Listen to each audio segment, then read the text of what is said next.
Chapter 1194. Congratulations, you've successfully broken through your limits. When these words came out of Noah's mouth, the aura that was like a tempestuous wave suddenly disappeared as if it had never existed in the first place. On the side, Gajef, Hagrid, Ibilui, Gragland, Tina, and Tia seemed to have only just remembered that they needed to breathe. They hurriedly took in a deep breath. Clem grasped the remaining half of his sword tightly and panted heavily. He looked at the broken longsword in his hand absent-mindedly. After a while, Clem seemed to finally let out a sigh of relief. His body was like a puppet with its strings cut. He slowly knelt on the ground and greedily breathed in fresh air into his lungs. However, even so, Clem still looked at the broken longsword in his hand in a daze. It was as if he couldn't believe the strength he had just used. He looked at Noah timidly, as if he was afraid that he was dreaming. Just now, you've broken through your limits? Noah met Clem's gaze and chuckled. In words that you can understand, it means that you have comprehended a new martial skill. A new battle technique? Clem looked at Noah blankly as if he still couldn't react. You should be able to feel it, right? Noah laughed and said to Clem, just now, you used strength that exceeded your limits. This is a fact.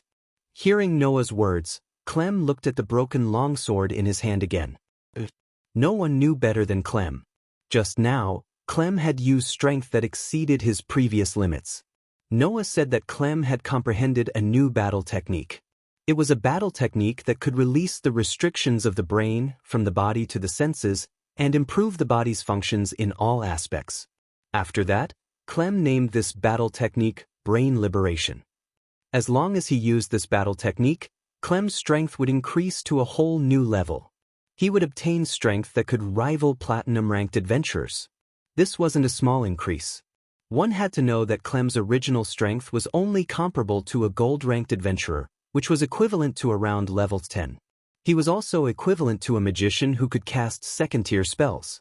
On the other hand, platinum adventurers were equivalent to level 15 and above. They were also equivalent to magicians who could cast tier 3 spells.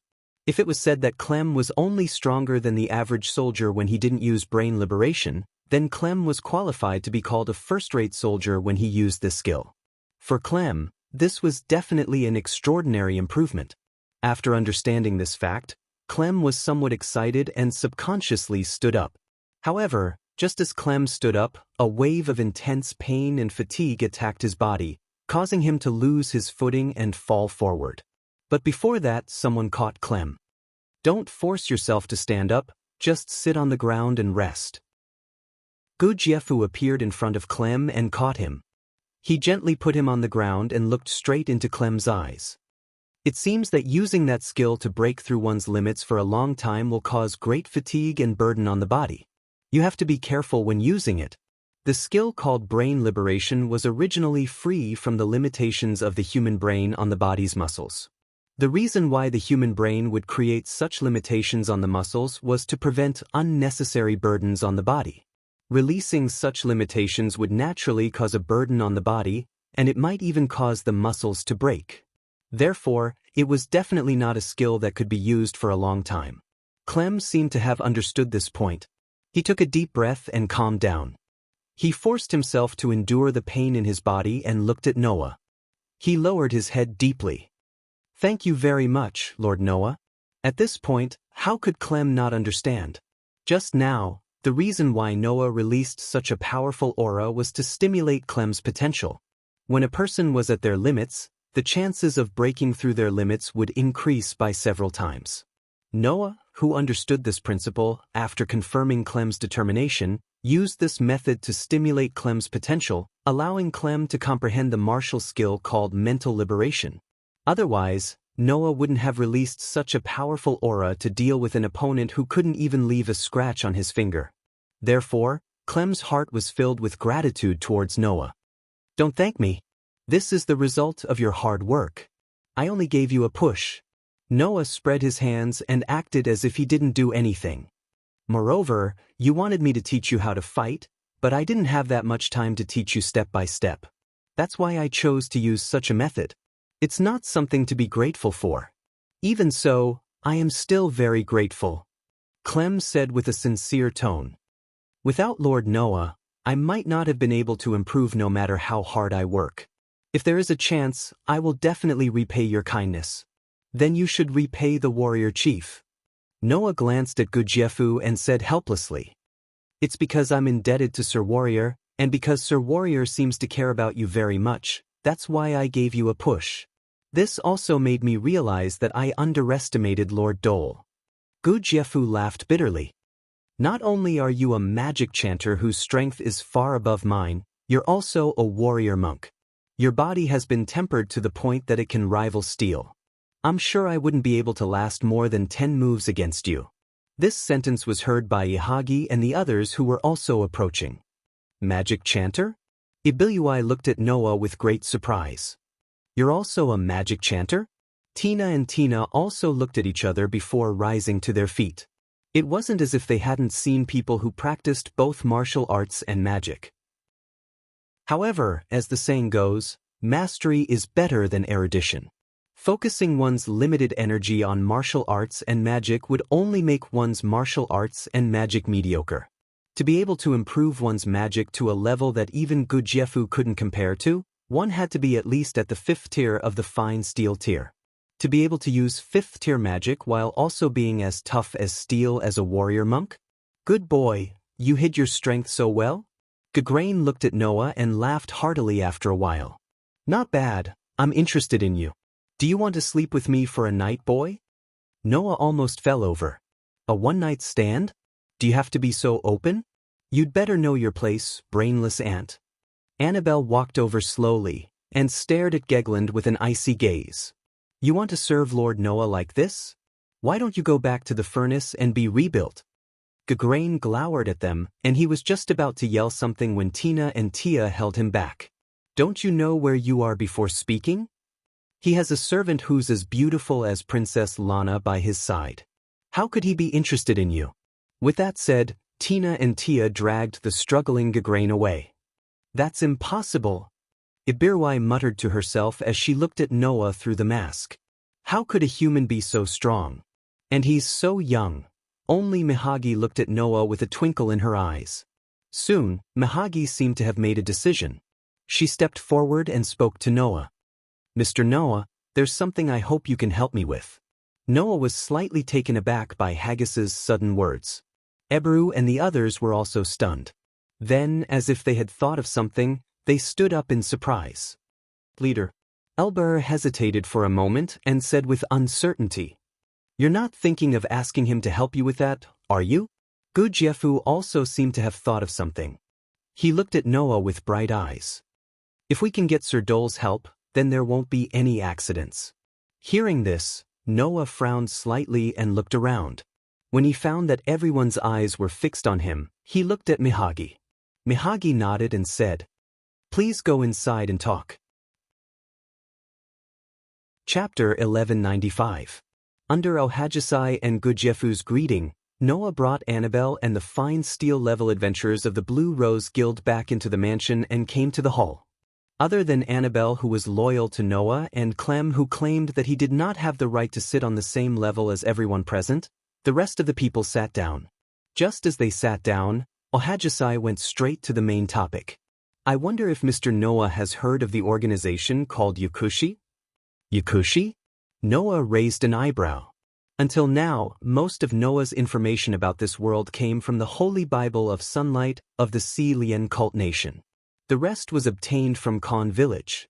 Therefore, Noah did not know much about some of the powers in the kingdom. However, some of the things that could be said to be well known, Noah only knew about them through hearsay when he was in Ylanter. For example, Noah only knew about Princess Lana, who had the title of Gold, from hearsay. And in this part of the information obtained from hearsay, there were also some deeds of the so-called Yakushi organization.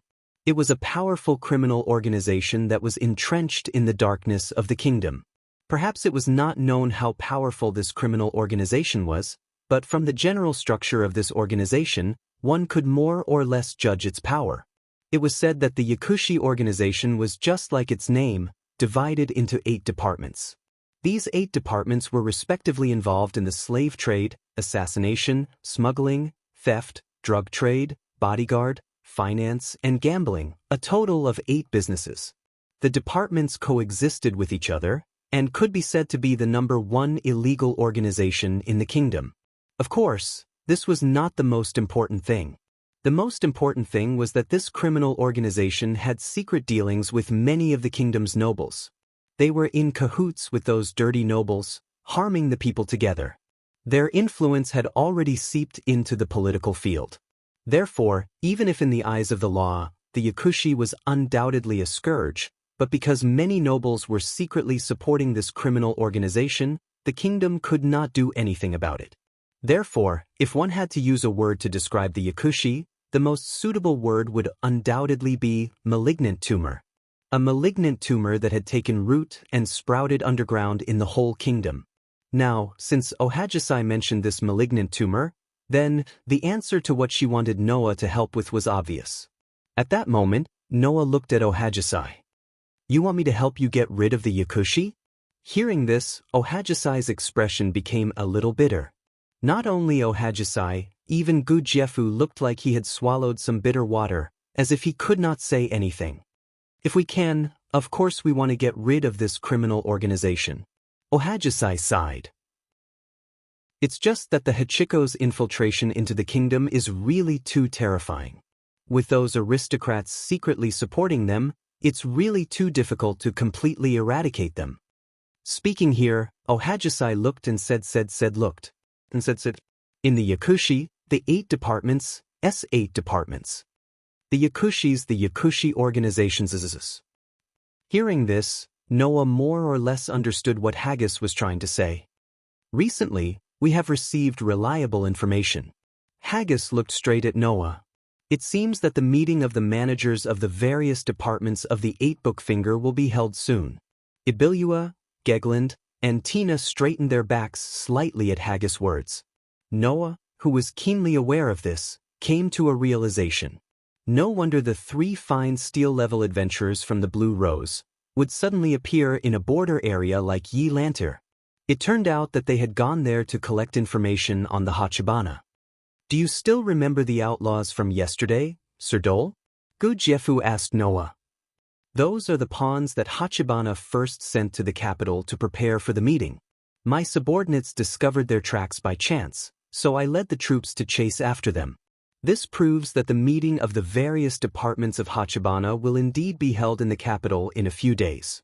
This is undoubtedly a good opportunity," Haggis said in a loud voice. "If we can find the location where the Hachibana is holding the meeting and take down those managers, even if we can't destroy the entire Hachibana, we can at least hurt the Hachibana." "Is that so?" Noah looked at Haggis meaningfully. "But isn't the Hachibana secretly colluding with many nobles? Even if we arrest them, it won't be long before they are declared innocent and released with the help of those nobles, right?" Hearing this, Haihei suddenly smiled. "That's only if our goal is to arrest them." There was no one who didn't understand the meaning behind Hagusi's words, including Annabelle and Clem. "Those guys are just pests that pollute the kingdom." Gujiefu snorted coldly and said, "Eradicating all of them is definitely beneficial to the kingdom. If that's the case with everyone here, is there any problem?" Noah looked around at Haggis and the rest. "We have Sir Gujiefu, who is known as the strongest warrior in the kingdom, and the various elite fine steel-level adventurers. Can't we take down the Hachibana?" Haggis and the rest instantly looked at each other, then looked at Noah in unison.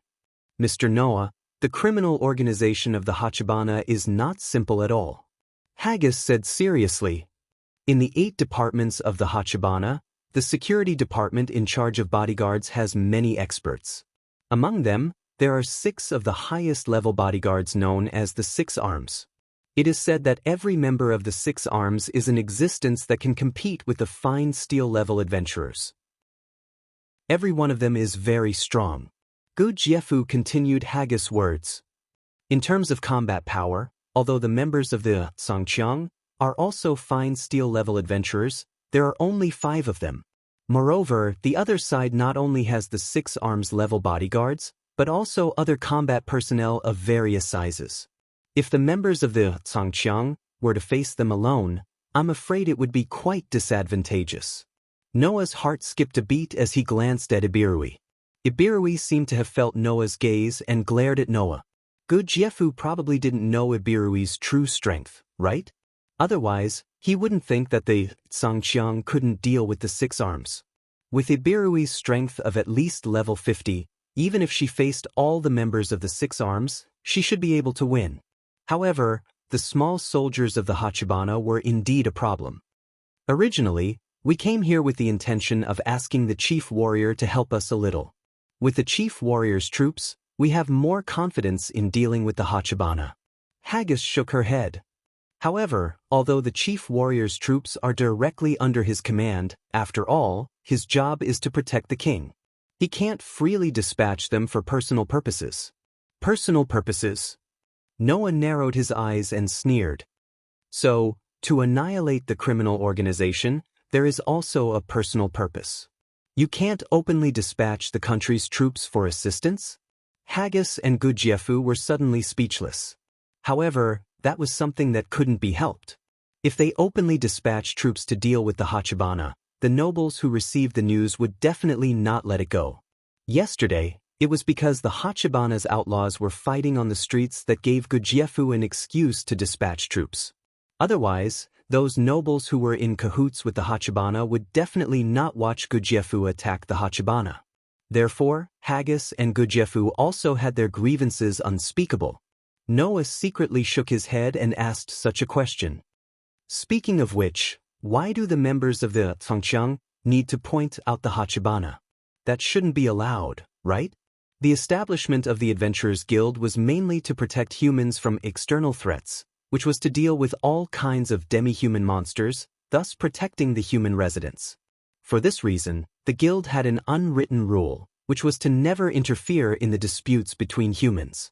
Otherwise, the three countries, the kingdom, the empire, and the theocracy, due to political reasons, would probably cause the Adventurers Guild of each country to be at odds with each other, making it impossible for the adventurers to cross the country and help each other to resist the invasion of monsters. Therefore, the adventurers must abide by this unwritten rule. Now, Haggis and her group were violating the taboo of the adventurers. This matter could be big or small. Chapter 1196. At the end of the day, due to the nature of the Adventurers Guild, they could only provide help to humans in resisting foreign races. Even if the Adventurers Guild could easily solve some of the problems of humans, they would not interfere. Although the Hachibana was undoubtedly harmful to the kingdom and everyone had the right to punish it, it was still a human organization after all.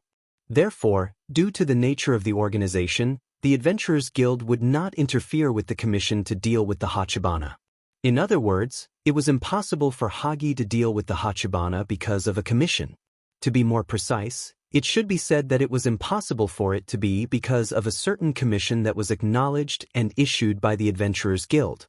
In other words, if Hagi wanted to deal with the Hachibana, it was either because of her personal reasons or because she accepted a commission that was not recognized by the Adventurers Guild. No matter which reason it was, the Adventurers Guild would not agree with it. Hagi seemed to have expected Noah to ask such a question. Just as she was about to say something, Clem, who had been listening quietly, suddenly spoke up. Lady Aindola will deal with the Hachibana because of Lady Lana's commission. The princess has always been thinking of ways to deal with the Hachibana. Previously, she had tried her best to abolish the slavery system. However, the Hachibana was involved in the slave trade in the first place. Now, they are still involved in this trade. Therefore, the princess asked the members of the Blue Rose to help.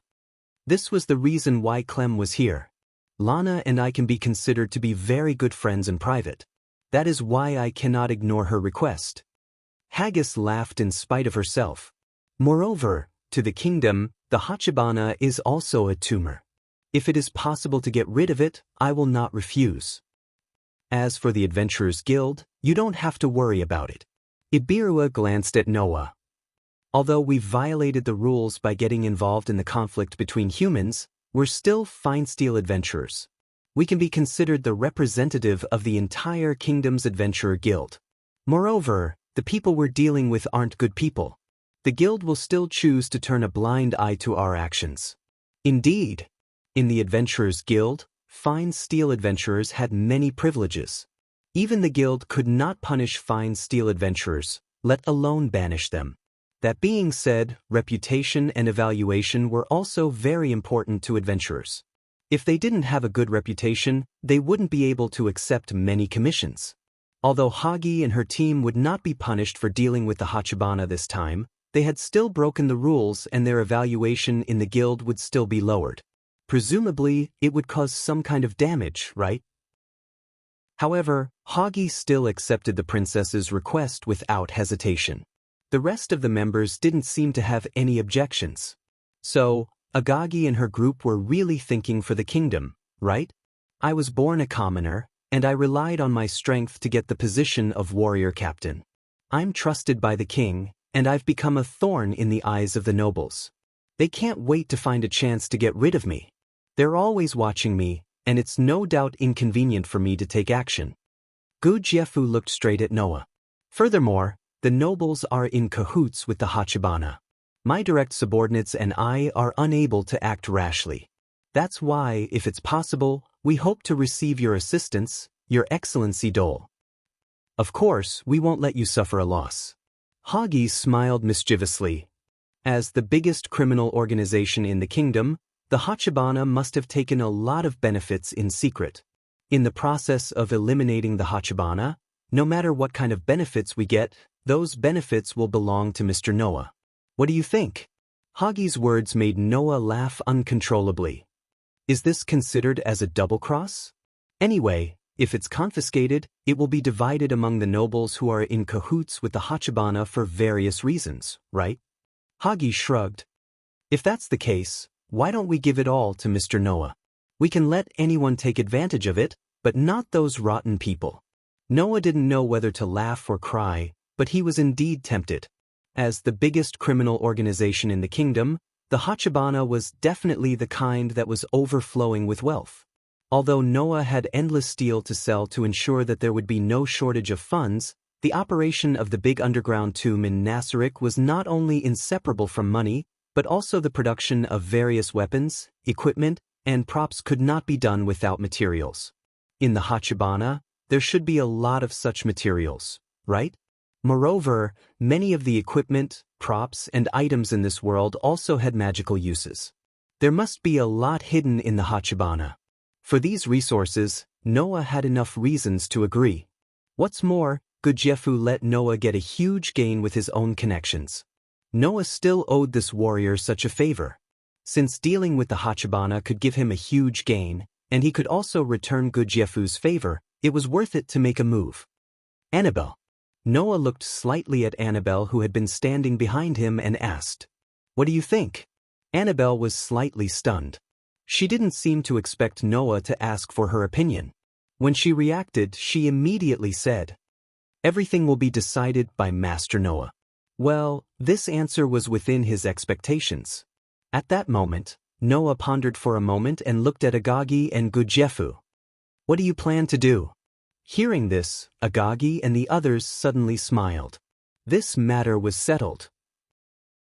When the entire capital once again ushered in noon, in the direction of the city gate, a group of people quietly appeared here. With Agagi as the leader, the group of Wild Rose mercenary members had basically changed their equipment. Both Agagi and Gagrain had put on armor. Unlike Gagrain's heavy armor that was almost like a burly man's, Agagi was equipped with light armor. Only the breastplate, gauntlets, boots, and armor skirt were covered with a red tights. Together with her golden hair that shone in the moonlight, she could be described as heroic and radiant. Meanwhile, Tina and Tia had changed into tight-fitting black suits with black veils covering their faces, leaving only their eyes exposed. They were also equipped with breastplates, gauntlets, and kneecaps, and each of them held a dagger in their hands. Only Ebru was still wearing the same black robe and mask. She hadn't changed at all. Of course, it was not only Ebru who did not change. Noah and Annabelle also did not change their equipment.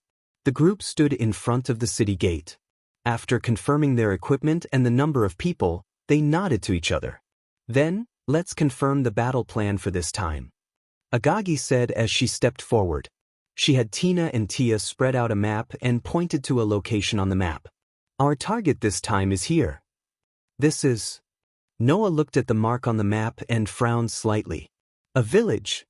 The place Agagi was pointing to was a village. This is not an ordinary village, Agagi said in a serious tone. We have already investigated. This village is one of the departments in charge of the drug trade. It is used to cultivate drugs. Cultivate drugs? Noah said in surprise. An entire village is cultivating drugs? Agagi nodded heavily. This is only one of them. When she said this, there was a hint of disgust in her voice. That was disgust towards the nobles. In the kingdom, most of the land was owned by the nobles. The royal family only owned 30% of the land. The rest was privately owned. And this village was located in the territory of one of the nobles. Since the entire village was cultivating drugs, it was obvious that the nobles of this territory had instructed them to do so. One could only imagine how evil the nobles were. Our mission this time is to destroy this village. Agagi calmed herself down and explained the reason. Because we still don't know where the meetings of the various departments of the Hachibana are held. With the support of the nobles, it will be difficult for us to find out.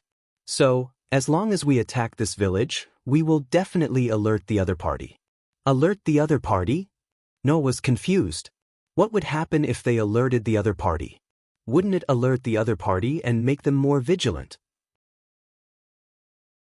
Chapter 1197. It was unknown if Ohagi saw through the doubts in Noah's heart, but she said this in a fluent manner. Although the Hachibunji is called an organization on the surface, in reality, as everyone knows, they are made up of 8 departments. Rather than saying that they are an organization, it would be more accurate to say that they are 8 organizations. However, these 8 organizations are cooperating with each other, and they are completely united by their own interests. Ohagi pointed at the village on the map that was used to cultivate drugs. If we destroy one of the departments, which is the stronghold used by the drug trade department to cultivate drugs, then we should be able to obtain information on the other 7 departments. Haihei's words undoubtedly confused the rest of the people. Why was Ohagi so sure that the village had information on the other 7 departments of the Hachibunji? Logically speaking, as partners in the same organization, this kind of important information that could possibly leak the information of their partners should not be very likely to appear, right? Only Noah, after thinking about how Ohagi had specifically emphasized that the Hachibunji was only a cooperative organization, his heart skipped a beat. You mean to say that the drug department that is cultivating drugs in this village will deliberately put the information of the other 7 departments there to provide to the enemy? That's right. Ohagi laughed coldly. If it is an enemy that has the ability to destroy the stronghold, then for a department, it will definitely be a very difficult enemy to deal with. Knowing this clearly, when a department is in trouble, this kind of organization that is only tied together by interests will definitely think of how to stay out of it. And in order to not let the other departments stay out of it, and in order to divert the powerful enemy's attention to the other departments, every department of the Hachibunji should have prepared the information of the other departments in advance in the stronghold, right? Ibirui smacked her lips. Although I had already expected that the so-called underworld organizations would not really unite, I didn't expect it to be this ridiculous. George Land, Hina, and T also showed some disgust on their faces. Obviously, this kind of behavior that was equivalent to betraying one's companions, for an adventurer team that could entrust their lives to each other, it was definitely despicable. So, as long as we destroy this village, we can get information on the other 7 departments besides the drug department. Haggis clapped her hands, attracting everyone's attention. In addition, when we investigated this village, we also found out about the drug department. In this way, we have gathered all the information about the 8 departments of the 8 books. As long as they could gather all the information about the headquarters of the Hachibana's 8 departments and destroy them in one fell swoop, they would definitely be able to deal a fatal blow to the Hachibana. When that happened, the managers of the 8 departments that happened to be gathered in the capital would no longer be able to sit still. They would have no choice but to seek help from the nobles in the capital who were in cahoots with them. This way, with Hagi's status as a noble and a fine steel adventurer, together with Gujiefu's spies and Princess Lana's intelligence, they would definitely be able to follow the clues and find out where the managers of the 8 departments of the Hachikatsu are gathered. Destroy all of the Hachibana's main camps and eliminate all of the managers of the 8 departments. Then, the Hachibana will only be left with a few remnants, and the threat it poses to the kingdom will be greatly reduced. Hagi's eyes shone brightly. This is our plan. Hearing this, the gazes of the fine steel adventurers gathered on Noah. Although it was said that it would be easy to destroy the 8 main camps of the Hachibana, then eliminate the managers of the 8 departments, greatly weakening the power of the Hachibana. But how could it be easy to do? Other things aside, the 8 main camps of the Hachibana would definitely be filled with experts. Without a certain amount of military strength, it would be impossible to destroy them. Unfortunately, the kingdom was unable to provide any help in this aspect, so it could only be done by Haggis and her team. With the strength of one of the only 2 fine steel adventurer teams in the kingdom, destroying the main camps of the Hachibana's departments might not be difficult. But the difficult part was that once the main camp of a department was destroyed, they would know that the information about their own department would definitely be prepared by the manager of the destroyed department beforehand. The other departments in the stronghold would definitely respond accordingly, or even change their stronghold directly. Thus, if they wanted to destroy the main camps of the 8 departments of the Hachibana, they could only act at the same time. This way, even if every adventurer of the Blue Rose was the highest level fine steel adventurer and had the ability to destroy a stronghold by themselves, in the situation where there were only 5 members, they could only destroy the main camps of 5 departments at the same time. In addition, there was still the strongest fighter in the Hachibana, 6 Arms, who could be said to be comparable to a fine steel adventurer, so this plan was rather unrealistic. Unless Noah made a move. With Noah's inhuman combat power and Annabelle, whose strength was still unknown, the chances of winning would be the highest. With Noah and Annabelle, when the time came, the group would be able to destroy the main camps of the 7 departments of the Hachibana in one fell swoop. As for the remaining drug department, because they had already received information, Gujiefu was always keeping an eye on it.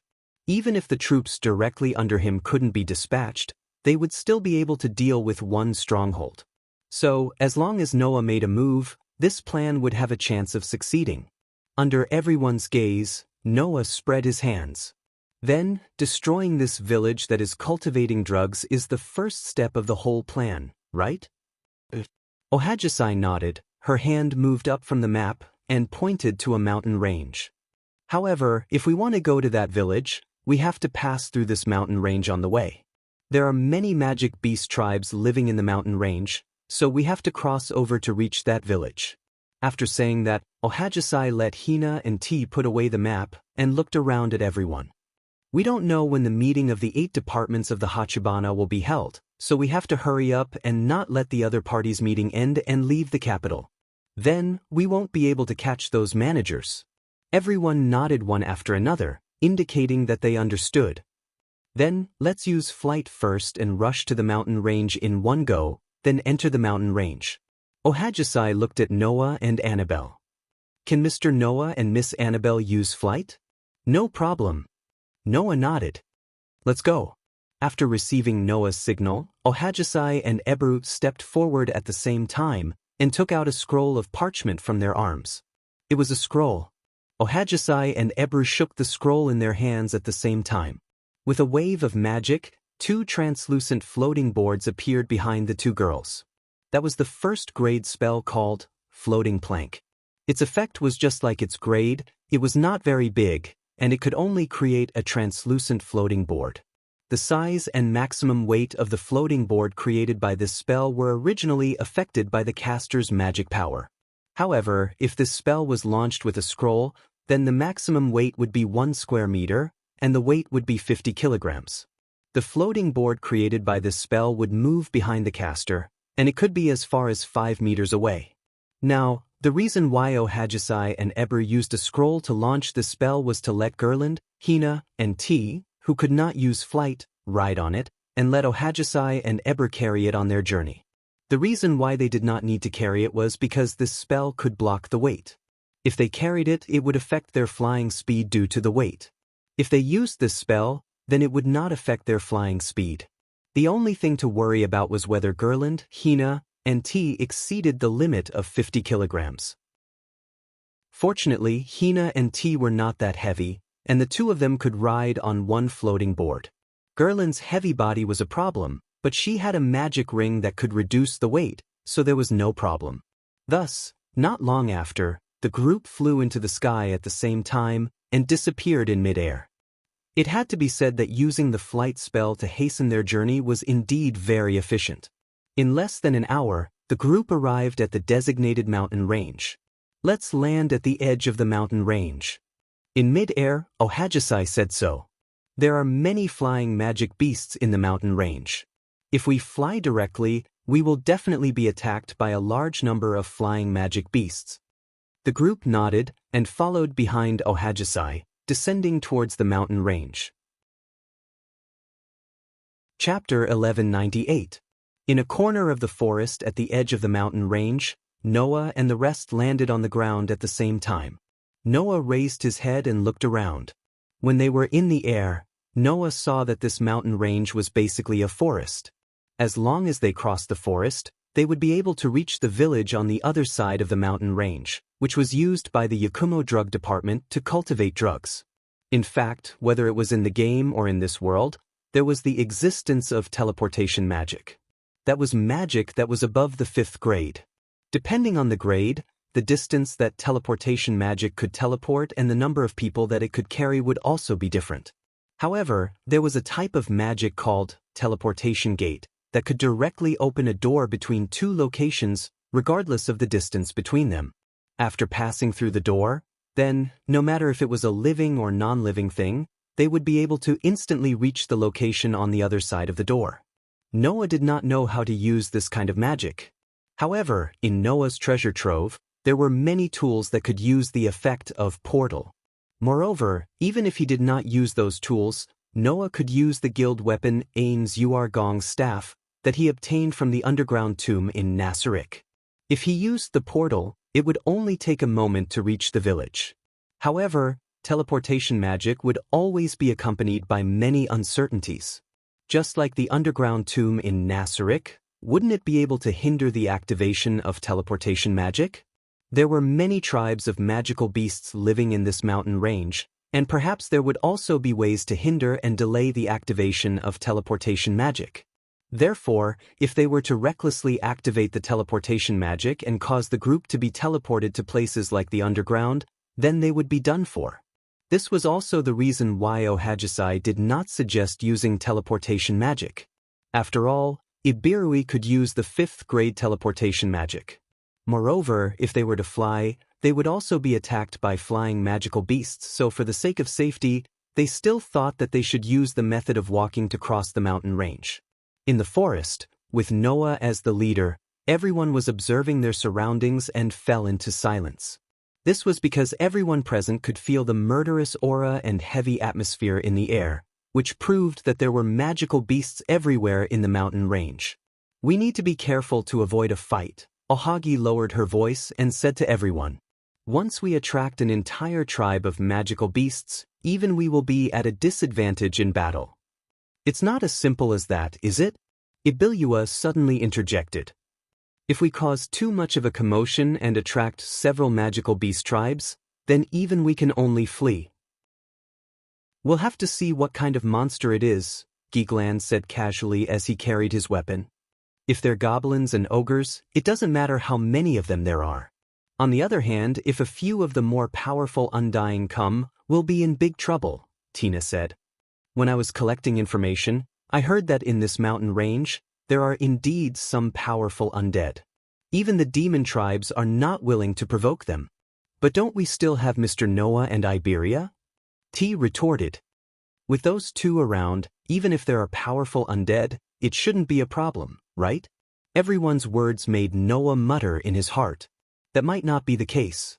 If there were undead like Shadia in this mountain range, then a few of them could really cause trouble for Noah. However, Shadia was a true ancestor of vampires at level 100.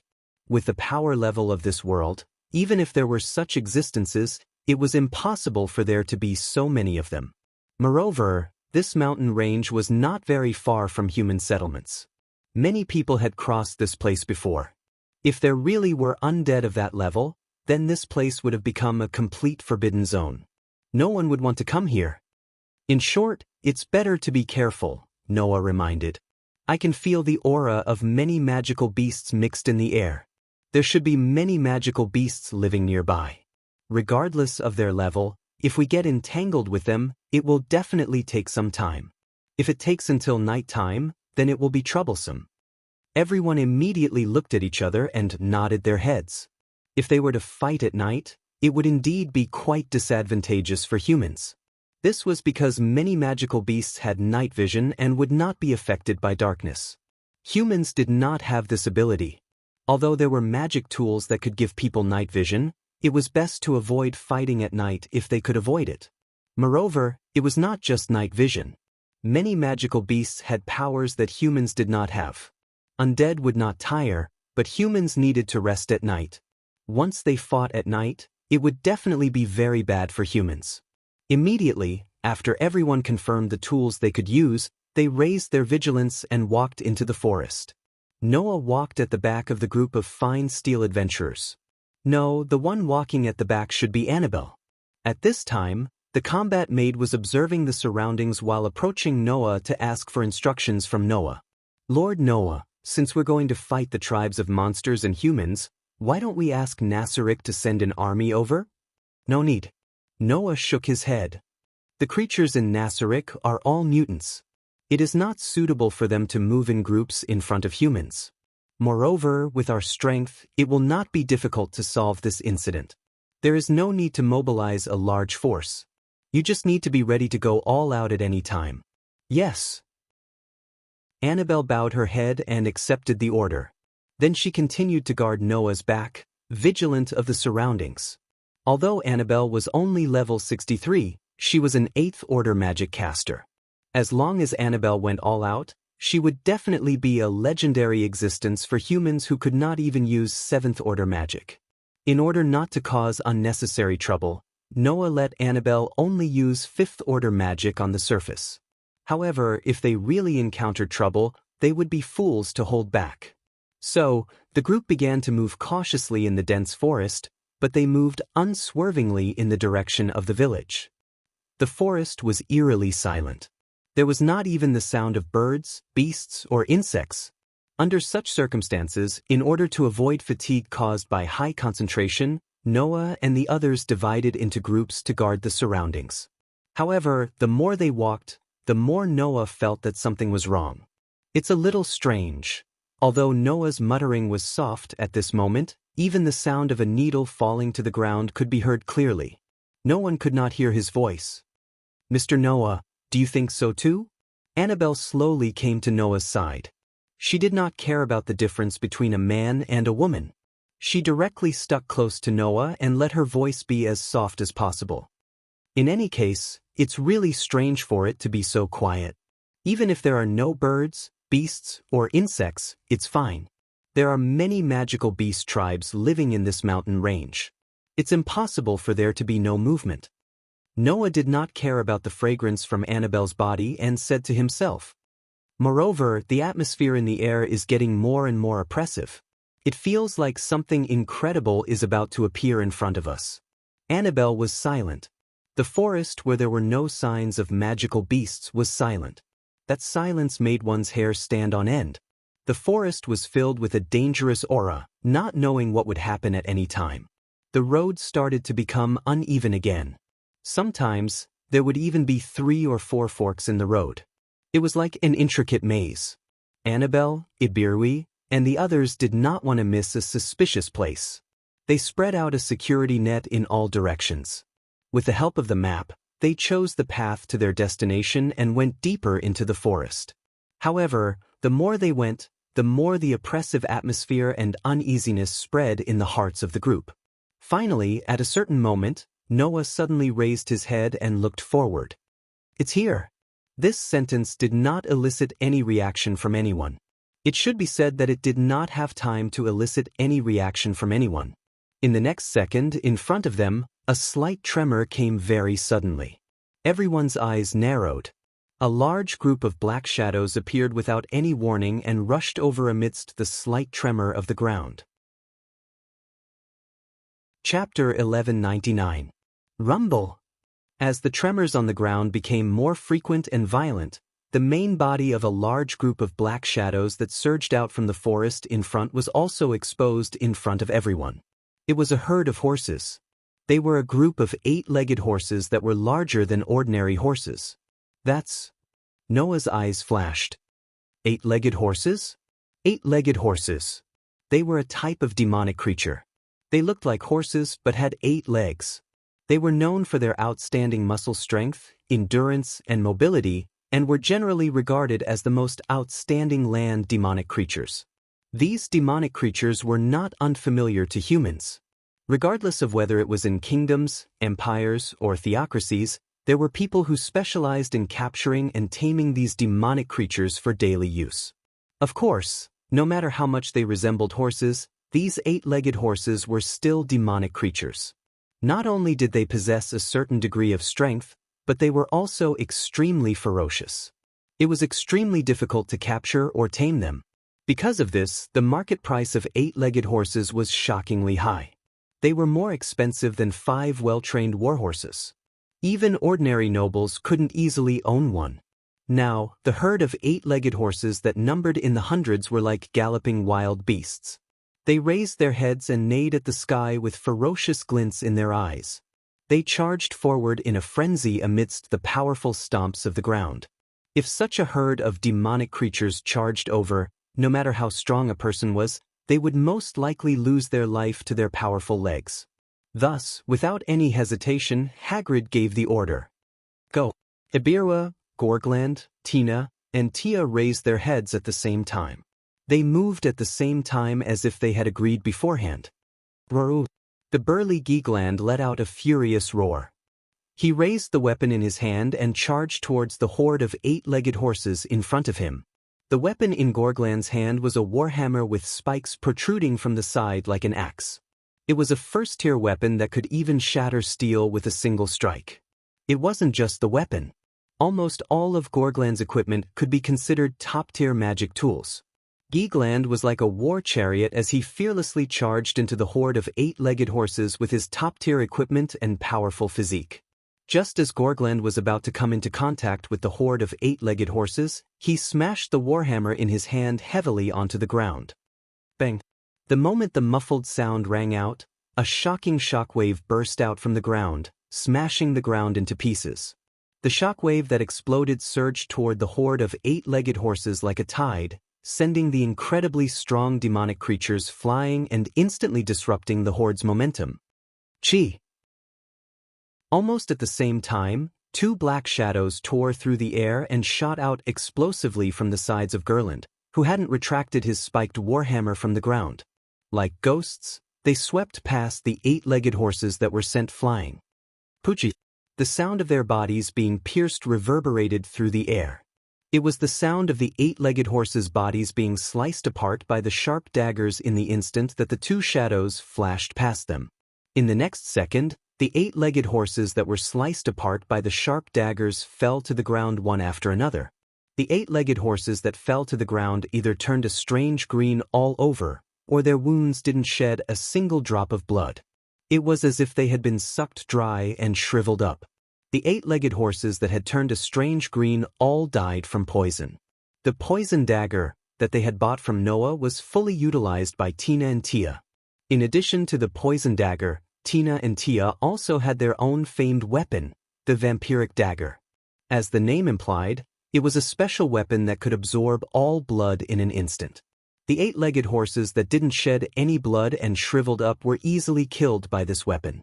When Gorgland raised his warhammer again, Tina and Tia, who had turned into ghostly shadows, had already charged back and forth through the horde of 8-legged horses, killing dozens of 8-legged horses along the way.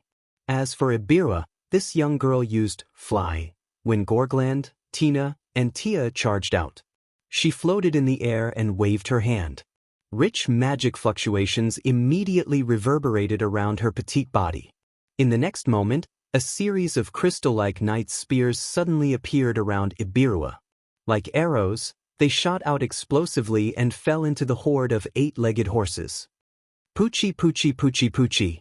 The powerful 8-legged horses were easily pierced through from top to bottom by the crystal spears. They fell to the ground amidst mournful cries. Seeing the crystal spears that appeared around Ibirua, Noah was slightly surprised. That's the 4th-rank spell, Crystal Knight Spear. Ibirua smiled sweetly at Noah. Ibirua is an elemental mage, and her spell is limited to the most powerful type of earth element crystal. Hearing this, Noah looked at Ibirua with interest. As mentioned before, there were all kinds of professions in this world. Elemental mages were one of the professions of magic chanters. Elemental mages were specialized magic chanters that focused on strengthening a specific attribute. When these mages used spells that focused on strengthening a specific attribute, their attack power would increase by several times. But on the other hand, once their area of expertise was sealed, they would become very weak. For example, an elemental mage that focused on strengthening fire element magic would be several times stronger than a normal mage when using fire element magic. But if they were restrained by water element magic, their combat power would decrease several times. However, it was undeniable that elemental mages were the strongest among their peers when using spells that focused on strengthening an attribute. Ibirua was an elemental mage that focused on strengthening earth element magic. However, Ibirua didn't only focus on strengthening earth element magic, she also limited it to crystal element magic, increasing its power to the maximum. Earth element magic was related to strong acid, poison, gravity, and so on.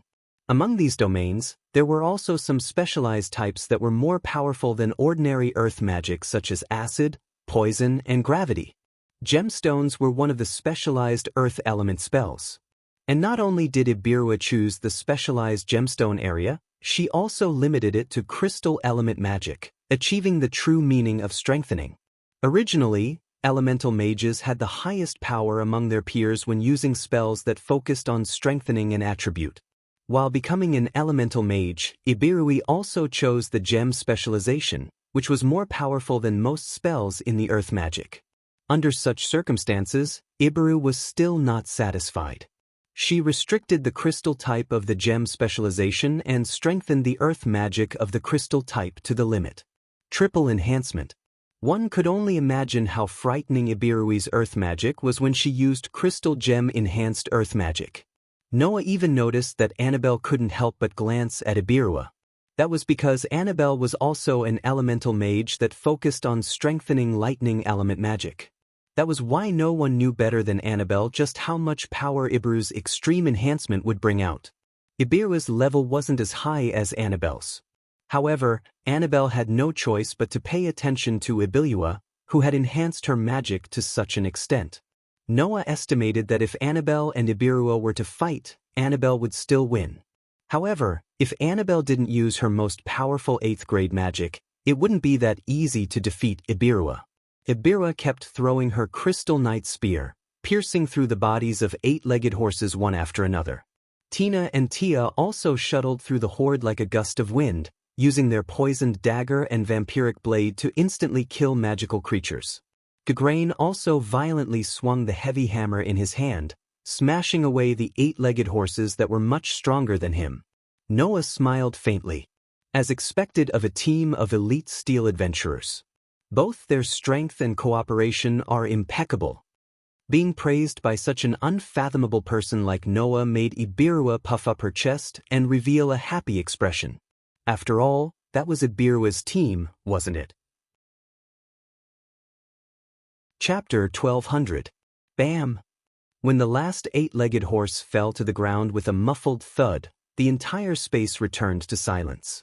In the dense forest, the 8-legged horses were lying on the ground in different states of death. Some were pierced through by crystal-like knight spears. Some had their chests crushed by violent spikes and hammers. Some of them were stained green by the extremely poisonous dagger. Some of them had their blood sucked dry by the bloody blades. There were so many different ways to die that it made one's hair stand on end. Among the horde of horse-like corpses, Abua, Gigland, Tina, and T stood in different positions and surveyed their surroundings. Even after dealing with hundreds of powerful magical creatures, the 4 fine steel adventurers didn't show the slightest sign of fatigue. That wasn't because the 4 of them were wearing magical tools that didn't allow them to get tired. Instead, it was because they were all fine steel adventurers. They were far from having to use their full strength to fight until they were out of breath. In particular, some of them were wearing magic tools that could restore physical strength and heal injuries. This level of danger was nothing compared to the true danger. Not only that, but the 4 of them were also in the mood to chat. Hundreds of 8-legged horses, they all died just like that? It's a pity. If we didn't have another mission this time, we would have captured all of these 8-legged horses and sold them. Even if they weren't tamed, some arrogant nobles would have eagerly bought them, right? That's one less chance to make a fortune. Ibirwa, Gigland, Tina, and T chatted leisurely. Ibirwa didn't know whether to laugh or cry. Only Noah was slowly pacing between the 8-legged horse corpses. His brows were tightly furrowed, and the more he walked, the tighter his frown became. Ibirwa and Ibirwa keenly sensed that something was wrong with Noah and turned to Noah. "What's wrong?" Ibirwa asked directly. "Is there something wrong?" "Something wrong?" Noah stopped and shrugged. "Or should I say, there's something wrong from the start?" Noah's words made Ibirwa and the others a little confused. What did he mean by that? Seeing this, Noah voiced his opinion. "I think the process of you guys dealing with these 8-legged horses was a little too smooth." This sentence made Ibirwa and the others even more confused. What's so strange about it being so smooth? Geglin's manly and resolute face furrowed his brows into a knot. "It's just a bunch of 8-legged horses. You don't think we had a hard time dealing with them, do you?" Although the 8-legged horse was a demonic creature, it wasn't a big deal to those with true strength. After all, in human society, there were people who captured and tamed 8-legged horses and sold them as commodities. Many influential nobles even treated 8-legged horses as a symbol of status. They would use 8-legged horses to pull carriages when they went out to show their nobility. Since they were reduced to a commodity, it was enough to prove that 8-legged horses were not powerful magical creatures. After a rough estimation, the 8-legged horse was equivalent to a silver or gold adventurer, equivalent to a second-grade magic caster, and the same level as Clem, around level 10. In front of a level 29 fine steel adventurer, unless there were tens of thousands of such monsters, they would not pose much of a threat. If that was the case, what was so strange about it being a little smoother? It wouldn't be strange if it was just a little smoother, but the problem is that it wasn't just a little smoother. It was too much, Noah said with a frown. Didn't you guys notice that when you were dealing with the 8-legged horses, these magical creatures didn't resist at all? They were just charging forward. Noah's words were like waking up a person from a dream, causing everyone present to be shocked. This time, even Haihigi's brows furrowed. "Indeed, I didn't see any resistance from the 8-legged horses. They were just charging forward.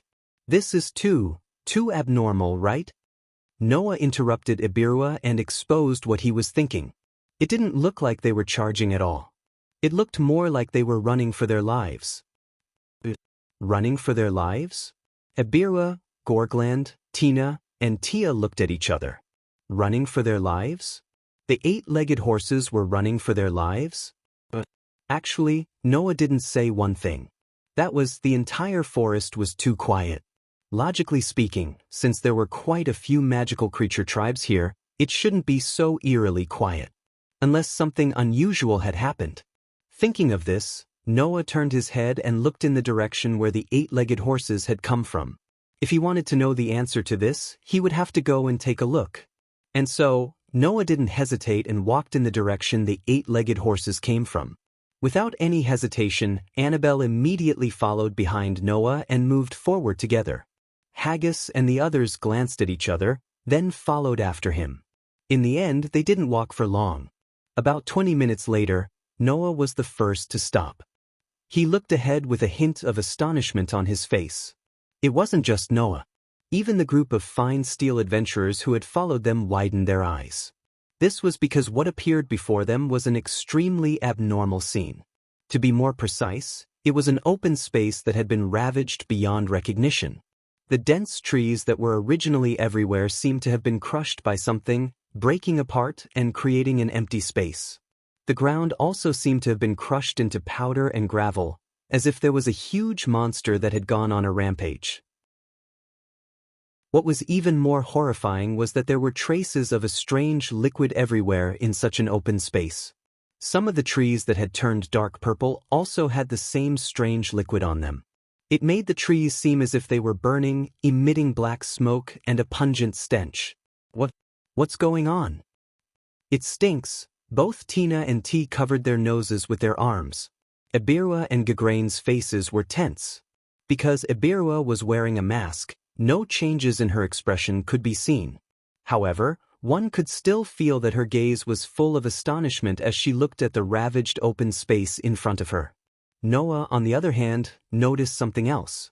Walking forward, Noah came to the front of a wreckage. It was as if it had been corroded or swallowed. Only less than half of its body was left. This is... Haggis followed behind Noah. She looked at the wreckage and her eyes flickered. The corpse of an 8-legged horse? The rest of the people also looked down at the wreckage and stood there in a daze. It can't be, Ibirua said in a low voice. Apart from us, there are other fine steel adventurers who came here, right? A fine steel adventurer team. No one guessed that it was Mithril. No one guessed that it was orichalcum. Instead, they guessed that it was the highest grade fine steel. This proved that Ibirua believed that the wreckage in front of them was not something that could be done by fine steel adventurers. In response, Ibirua slowly shook her head. Apart from us, there is only one other fine steel adventurer team in the kingdom, and I did not receive any news of them coming here. So, Gagrain said in a low voice, what's going on here? It's obvious that something came here and hunted the 8-legged horse.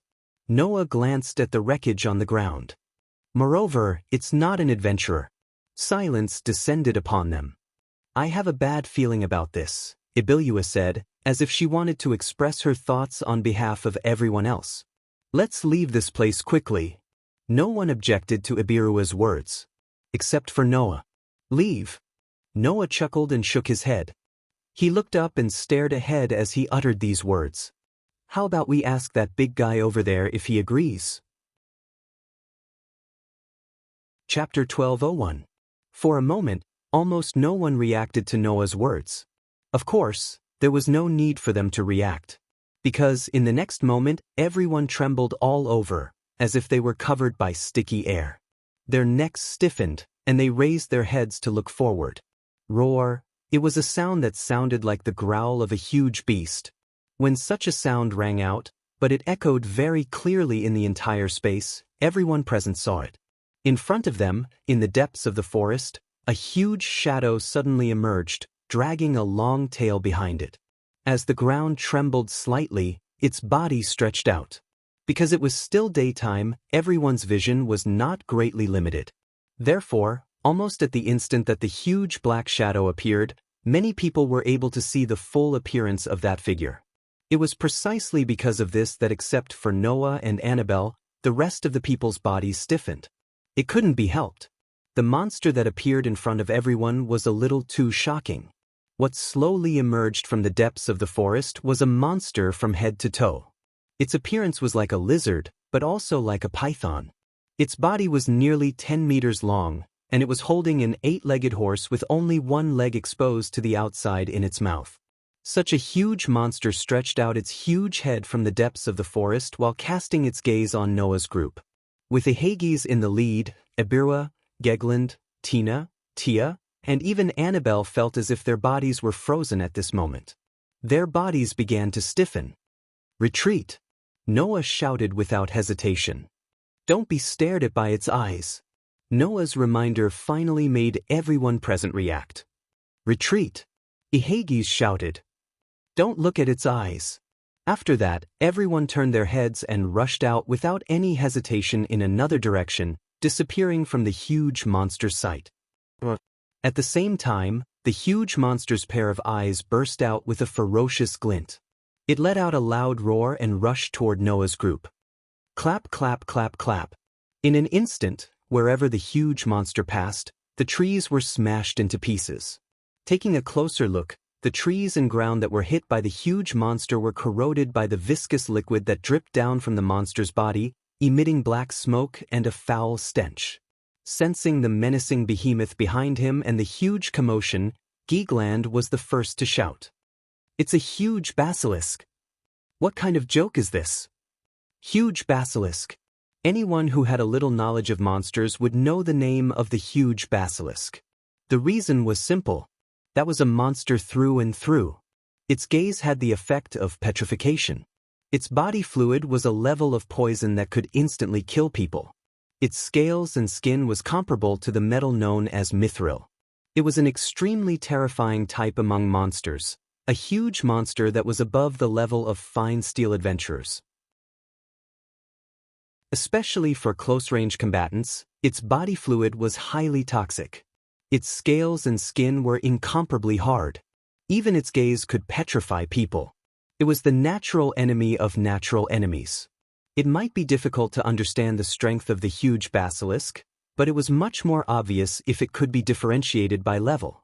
The huge basilisk was at least a level 20 monster when it was young. When it reached adulthood, it would definitely be above level 40. The strongest huge basilisk could even reach level 60. For humans, it was definitely a terrifying monster. And the huge basilisk chasing behind them was more than 10 meters in size. It didn't look like a young basilisk at all. In other words, it was a monster that was at least level 40. 4 fine steel adventurers above level 29 and below level 35, it was already a very dangerous existence. Even Annabelle and Elbaru, who were both above level 50, had a troubled look on their faces. Because even if their level was above the huge basilisk, if they didn't have the means to deal with the petrification gaze and the highly toxic body fluid, they would also be forced into a dead end by the huge basilisk. Noah, who was rushing with everyone, was at the very back. He looked behind him without the slightest fear. He looked at the huge basilisk that was rolling over like a tank, constantly roaring at the sky, smashing huge trees and crushing heavy rocks along the way. Then he looked at Hagrid. "You have measures to deal with the petrification and poison, right?" Hagrid said without hesitation. "But we need time to prepare." "Is that so?" Noah looked back and looked at the huge basilisk covered in disgusting body fluid. He frowned and was speechless. "Stop in 3 seconds." Hagrid immediately understood. She didn't answer, but her whole body reverberated with magical waves, and even her eyes closed. In the next moment, Noah suddenly stopped, turned around, and raised a hand in the direction of the huge basilisk. A precise geometric pattern suddenly fluctuated in front of Noah's raised hand. It suddenly rotated, bursting out a dazzling light. Immediately, a resplendent light beam shot out from the intricate geometric pattern. It cut through space and landed on the body of the charging giant snake monster amidst the vibrations in the air. Bang! The beam of light that fell on the huge basilisk directly exploded, turning into a terrifying impact. It was like a white firework that suddenly bloomed in front of the huge basilisk. The huge basilisk was sent flying and smashed into the ground not far away, causing the ground to shake. Almost at the same time, Haggis and the others stopped in their tracks.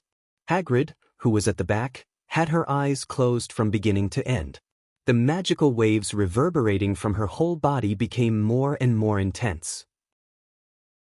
Finally, as Hagrid stretched out her hand, all of the magical waves condensed in her hand, causing a burst of soft light to surge in front of her palm. Magic abnormal state resistance, strongest holy. In front of Hagrid's palm, a burst of soft light suddenly enveloped everyone present, causing the silhouettes of everyone present to flash with a pure white halo. At this very moment, the magic called Holy that Hagrid had launched was a 4th-rank magic that could grant others resistance to abnormal states. Whether it was petrification or poison, they were all abnormal states. Therefore, using this type of magic, especially one that was as high as the 4th grade, would basically be able to resist most abnormal statuses. Moreover, before launching Holy, Hagrid had also strengthened the ability to resist abnormal states of the Holy magic to the maximum. In this way, even if the huge basilisk's petrification ability and poison doubled, it wouldn't be a threat. Watch me! Gaugrain raised his spiked warhammer, and after a violent roar, shot out like a bullet, scuttling to the front of the huge basilisk that was heavily smashed on the ground. The spiked warhammer in his hand was like a windmill, swinging towards the huge basilisk's body. Clang! Along with a bell-like sound, Gaugrain's spiked warhammer smashed a scale on the huge basilisk's body, but wasn't able to cause the slightest bit of damage to the huge basilisk. The huge basilisk immediately roared, its huge tail whipping out like a long whip, ferociously landing on Gaugrain's body, who couldn't dodge in time. If this blow had landed solidly on Gaugrain's body, even if he was equipped with the highest quality magic armor, he would still be unavoidably injured. However, before that, an inconceivable voice that sounded like a young girl, yet also like an old man, coldly shouted, "Crystal barrier!" A mirror-like barrier made entirely of crystal abruptly appeared amidst the spatial ripples, protecting Gorgelon within. Bang! The huge tail of the huge basilisk ferociously struck the crystal barrier, and under the huge force, the barrier was directly smashed apart. However, the terrifying blow of the huge basilisk was indeed blocked. Taking advantage of this time, Gaugrain hurriedly withdrew his spiked warhammer and withdrew. Roar! The huge basilisk let out an angry roar. Chapter 1202. L.O. An extremely loud and clear roar reverberated throughout the entire forest, causing the atmosphere in the entire space to be stirred up by the sound waves. Whistling sounds of wind breaking rang out one after another. The gigantic basilisk's tail carried terrifying power as it swept through the air like lightning, fiercely sweeping towards the retreating Gaugrain. "Don't look down on me." Seeing that the gigantic basilisk was actually chasing after him, Gaugrain let out a furious roar. While maintaining his retreating momentum, he grabbed the spiked warhammer in his hand and swung it out like a windmill, fiercely colliding with the gigantic basilisk's tail. Bang! The collision between the warhammer and the basilisk's tail stirred up a shockwave. A gust of wind rushed over, numbing Gurlin's arm as he held the warhammer. His entire body was sent flying backwards, smashing into the ground. He rolled a few times before stabilizing his body.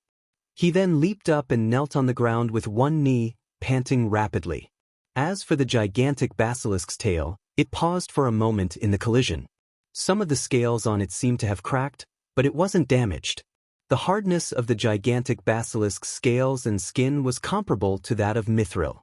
In this world, on the surface, only orichalcum and steel could be harder than the scales and skin of the gigantic basilisk. If one didn't have the power to shatter mithril, then one wouldn't be able to harm the gigantic basilisk at all. In addition, the gigantic basilisk's body would occasionally secrete highly toxic bodily fluids that could instantly kill. Its gaze also had the effect of petrification. It was truly the natural enemy of close combat. As expected, if I were to fight alone, I wouldn't be able to do anything to a monster like the gigantic basilisk. Gaugrain roughly spat out a mouthful of saliva, but didn't forget to thank Ibilui. "Thanks, Ibilui. You've been a great help just now." If it wasn't for Ibilui's crystal bulwark that helped Gaugrain block the basilisk's attack, he would have been injured long ago. Of course, Gaugrain's gauntlets were a magical tool that could recover the injuries and stamina of the target it touched. Even if Gaugrain was injured, it would heal him. However, this kind of recovery couldn't be completed in an instant. Therefore, Eberru's crystal bulwark was a great help to Gaugrain. But, if even you can't hurt that giant basilisk, then it's going to be very difficult for us to hurt it. Tina and T, who focus on one-hit kills but don't have high attack power, are even less of a match for them. Erbiel looked at Haggis. "Leader, what should we do?" All of a sudden, the elite steel adventurers of the Blue Rose Guild, including Ibilua, Gragland, Tina, and T all turned their gazes to Hagrid, asking for instructions. Gagrain's attacks could only barely damage the scales of the giant basilisk. Tina and T didn't have very high attack power, so they could only provide support. Hagrid was a magic caster of the faith system. She was more like a priestess or a priest. Although she wasn't bad in direct combat, she was definitely not as good as Garland in terms of pure attack power. In other words, if they wanted to defeat the giant basilisk in the Blue Rose Guild, only elemental sorcerer Bilua, who focused on strengthening the attributes of crystal-type gemstones, could fight the giant basilisk.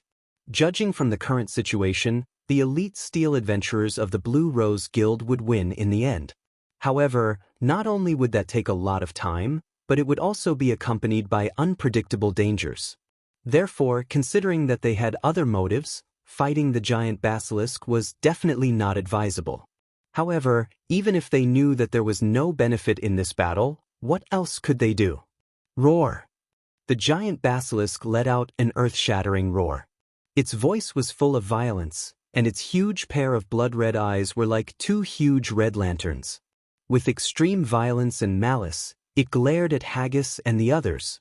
Looking at the huge monster in front of them and feeling the terrifying malice on its body, Haggis didn't think that this giant basilisk would obediently let them go. With the strength and speed of the giant basilisk, unless Haggis and the others directly used Fly or Legend to leave this mountain range, it would be extremely difficult to escape from the mouth of the giant basilisk. At that moment, Haggis could only cast a pleading look at Noah. Noticing Haggis' pleading look, Noah couldn't help but smile bitterly. As expected, we still have to make a move against that disgusting monster? It was unknown whether or not it understood Noah's words, but the giant basilisk's violence and malice in its eyes increased exponentially. Roar! In the next second, an extremely ferocious roar rang out from the mouth of the giant basilisk. Immediately afterward, the giant basilisk suddenly bounced out like a spring. Against the whistling atmosphere, it rushed in the direction of Noah. Annabelle, who had been standing behind Noah, had a cold look in her eyes. Just as she was about to rush in front of Noah to protect him, Noah seemed to have guessed that Annabelle would do this and spoke softly. "You don't have to make a move." Annabelle almost reflexively stopped what she was doing. Noah, who didn't turn his head, looked at the giant basilisk's head that was gradually expanding in his field of vision, and his eyes were like an ancient well without ripples. So, the giant basilisk opened its stinky mouth in Noah's direction and shrouded Noah's body. Presumably, the giant basilisk wanted to swallow Noah whole, right? "Be careful!" Haggis and the others exclaimed one after another. However, Noah didn't seem to hear anything. He quietly watched the giant basilisk biting toward him, and an imperceptible light flashed in his dark and deep eyes. Hum! Just when the giant basilisk's bloody mouth was about to fall on Noah's body, golden ripples suddenly fluctuated out of the space like water waves, covering the entire space around the giant basilisk. Amidst the numerous water-like golden ripples, silver chains with wedges of different shapes and flowing with bright golden light slowly extended out. With a rise and fall, they shot out explosively. Immediately, the sound of chains colliding reverberated in the surroundings. Silver chains with resplendent golden light coiled back and forth around the huge basilisk, unceasingly streaking across the space. Finally, the huge basilisk was completely surrounded. Soon after, the chain tightened and bound the giant snake monster's body. Clang! The sound of steel colliding with steel resounded. That was the sound of the golden ripples explosively shooting out, binding the giant basilisk, and tearing the giant basilisk towards Noah's direction. Under everyone's gaze, the giant basilisk's incomparably scarlet mouth stopped less than 2 meters away from Noah and couldn't move forward anymore. Roar! The giant basilisk let out a crazy roar and used all its strength to struggle, causing the chains coiling around its body to emit intense clashing sounds. Unfortunately, no matter how the giant basilisk struggled, it couldn't break free from the shackles of the chains. After all, the heavenly lock, Enkidu, was a god-defying noble artifact. Although it was unable to exert the terrifying binding power that even gods could not break free from when used on a target without divinity, it was still a noble artifact. Even Achanalia, whose strength was comparable to the 5 great dragon kings, had to spend some time to break free from the heavenly lock, let alone this giant basilisk. Thus, amidst the frantically struggling giant basilisk's roar, Noah took a small step back, leaving that bloody mouth filled with the stench of blood. His brows were tightly knitted the entire time. Although I'm not afraid of poison, I really don't want to come into contact with the disgusting body fluids of this snake. The mouths of the fine steel adventurers, led by Iguana, Elua, Gragland, Tina, and Tia, twitched slightly. If they were to face the giant basilisk, then the fine steel adventurers, Wild Rose Song, would have to fight with their lives on the line. How could they care about the disgusting body fluids? In contrast, Noah easily subdued the giant basilisk and even captured it alive. He actually had the leisure to worry about coming into contact with its body fluids? Was the difference between them so obvious? Chapter 1203. Under the binding of the heavenly lock, Enkidu, the gigantic snake monster was like an ordinary snake that had its weak spot pinched. Even if it struggled with all its might and roared at the sky, causing the ground and atmosphere to tremble, it was still unable to move an inch. Seeing how the powerful and ferocious monster was unable to do anything to the silver chains that flowed with golden light, the group of fine steel adventurers led by Agagi were all curious. What kind of chains are those? Ibilua asked the question that was on everyone's mind. Even a magical creature like the giant snake monster can't do anything to it. That chain is definitely comparable to those famous magical tools in the legends, right? Hearing this, Noah just shrugged and said this perfunctorily. No matter what grade of magical tool it is, as long as it works, it's a good magical tool. The group of fine steel adventurers rolled their eyes in unison. That was as good as not saying anything. So, what do we do now? Gagrain raised his spiked warhammer and asked eagerly.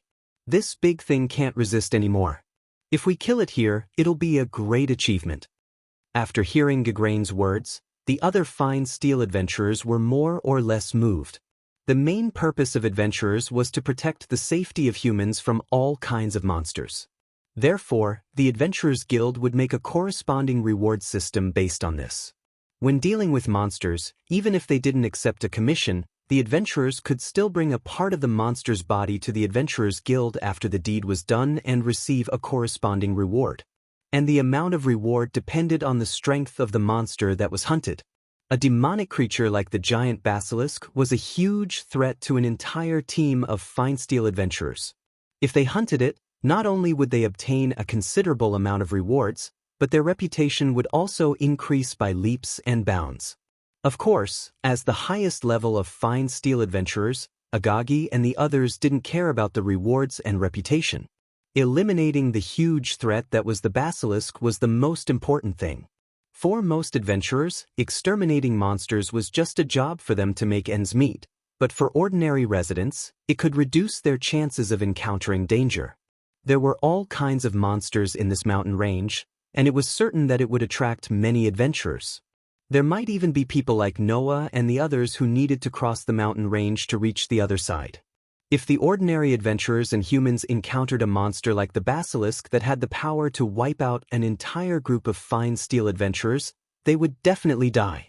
If they couldn't deal with the basilisk, then for the sake of survival, Agagi and the others could only choose to escape and leave it behind.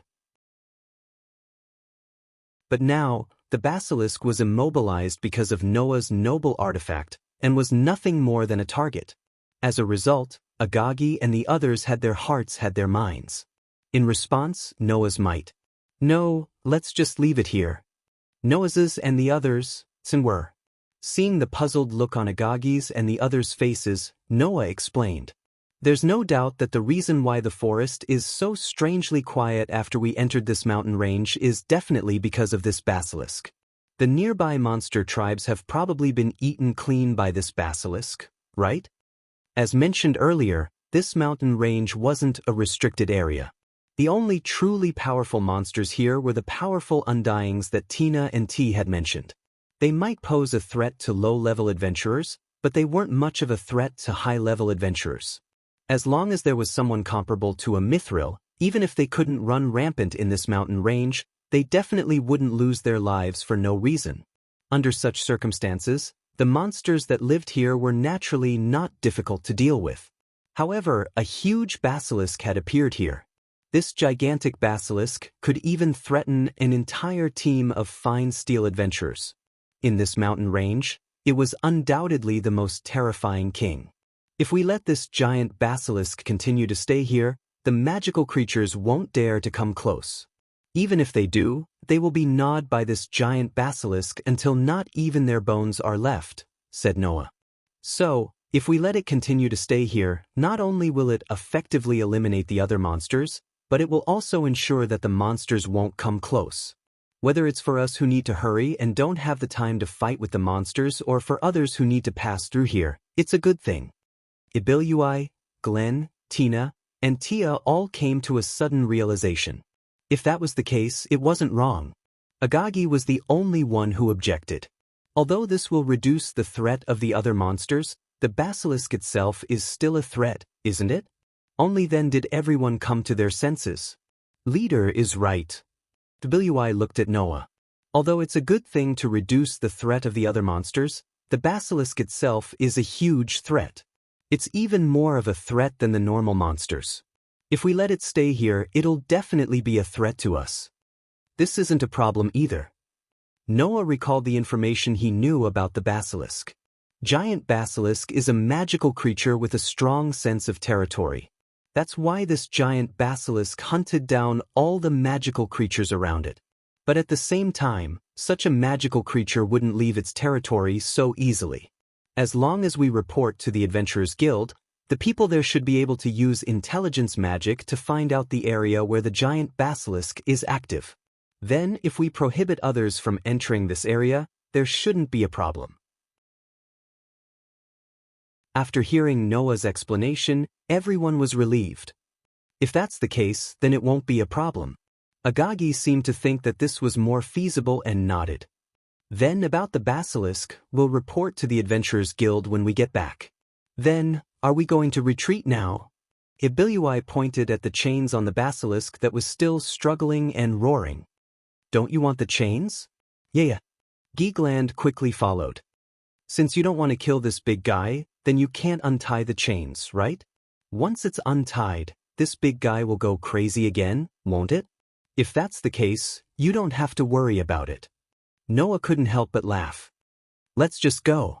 As for the chains, after we leave this place and run to a safe distance, it will naturally return to us. After all, Noah's Gate of Babylon had an automatic recovery function. After Noah left this place, he could remove the shackles of the Enkidu. The Gate of Babylon would retrieve the Enkidu. Therefore, there was no need to worry about this problem. Just like that, Noah and his party continued to walk into the depths of the forest amidst the berserk roars of the basilisk. Just as Noah predicted, due to the presence of the basilisk, most of the nearby magical creatures had either died or fled. There weren't many left. If not for the basilisk, Noah and his party would have had to deal with at least 4 or 5 waves of magical creatures. But because of the basilisk, Noah and his party only managed to deal with a wave of goblins and ogres that even the lowest level bronze and iron adventurers could deal with. The rest of the journey was much smoother. Only after they had walked a certain distance did the appearance of magical creatures become normal. This proved that Noah and his party had walked out of the basilisk's territory. And now, they weren't far from their destination. Under such circumstances, Noah and his party welcomed the arrival of darkness. Geegland, who was walking at the forefront and acting as the vanguard, glanced at the darkening sky, turned his head, and shouted to Noah and Hagrid. "It's dark, shouldn't we stop?" Hagrid looked at Noah and waited for Noah to nod in agreement before speaking. "Then, let's set up camp nearby." Everyone nodded in agreement.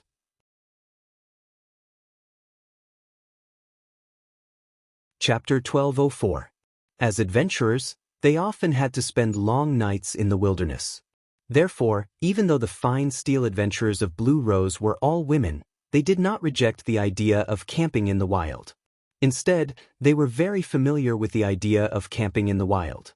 Under Hagrid's orderly instructions, the entire group of fine steel adventurers of Zhangqiang Rose began their preparations. Tina and Tia set up the tents that they had prepared beforehand. As for Gagarin, he placed 4 totems that looked like magic arrays at 4 points around the campsite. After Gragland inserted the 4 thick totems in 4 different directions around the campsite, he connected the 4 totems with a thin rope. After that, he tied a bell in the middle of the rope between 2 totems. Most people who saw this would think that the bunch of fine steel adventurers were using the ropes and bells as a warning net. If a magical creature came here and touched the ropes, it would make the bells ring, allowing the adventurers to deal with the enemy in time. In fact, this bell warning net was indeed a defensive measure that adventurers often used when camping in the wilderness. However, the adventurers here weren't ordinary adventurers. They were the highest-ranked fine steel adventurers. Thus, this seemingly crude method of setting up a bell warning net was, in fact, heaven and earth apart from the bell warning net used by ordinary adventurers. First of all, the totems that were stuck at the 4 points of the campsite weren't ordinary wooden stakes. They were a type of magic tool. This type of magic tool was like a radar. It contained the power of information magic. Once it was stuck in the ground, it would begin to release magic, enveloping everything within a radius of 100 meters. The 4 bells tied to the ropes were also a type of magic tool. They had the effect of sounding alarms. Once the 4 totems detected a threat within the effective range of the magic, the 4 bells would ring due to the effect of the alarm. This kind of method was much more advanced than the ordinary bell warning net. After all, a normal bell warning net would only be effective when a magical creature came into contact with the ropes. For monsters and even humans who were more intelligent and would not casually fall into such traps, it was useless. In addition, by the time the monster touched the rope, it was equivalent to proving that the monster was not far away. There would be all kinds of problems in terms of time. If the attacking monster was a long-range type or had the ability to fly, then the so-called bell warning net would not be of any use. Now, the 4 totems and 4 bells had completely solved this problem. Although the price of the 4 totems and the 4 bells was rather high, as a fine steel tier adventurer, this amount of money was a piece of cake. Apart from that, Ibiruai also used isolation, illusory, and remove spells in succession. Isolation could block the sound from the outside of the camp, so that no matter how big the commotion inside the camp, it would not spread to the outside, eliminating the possibility of attracting monsters that were more sensitive to sound.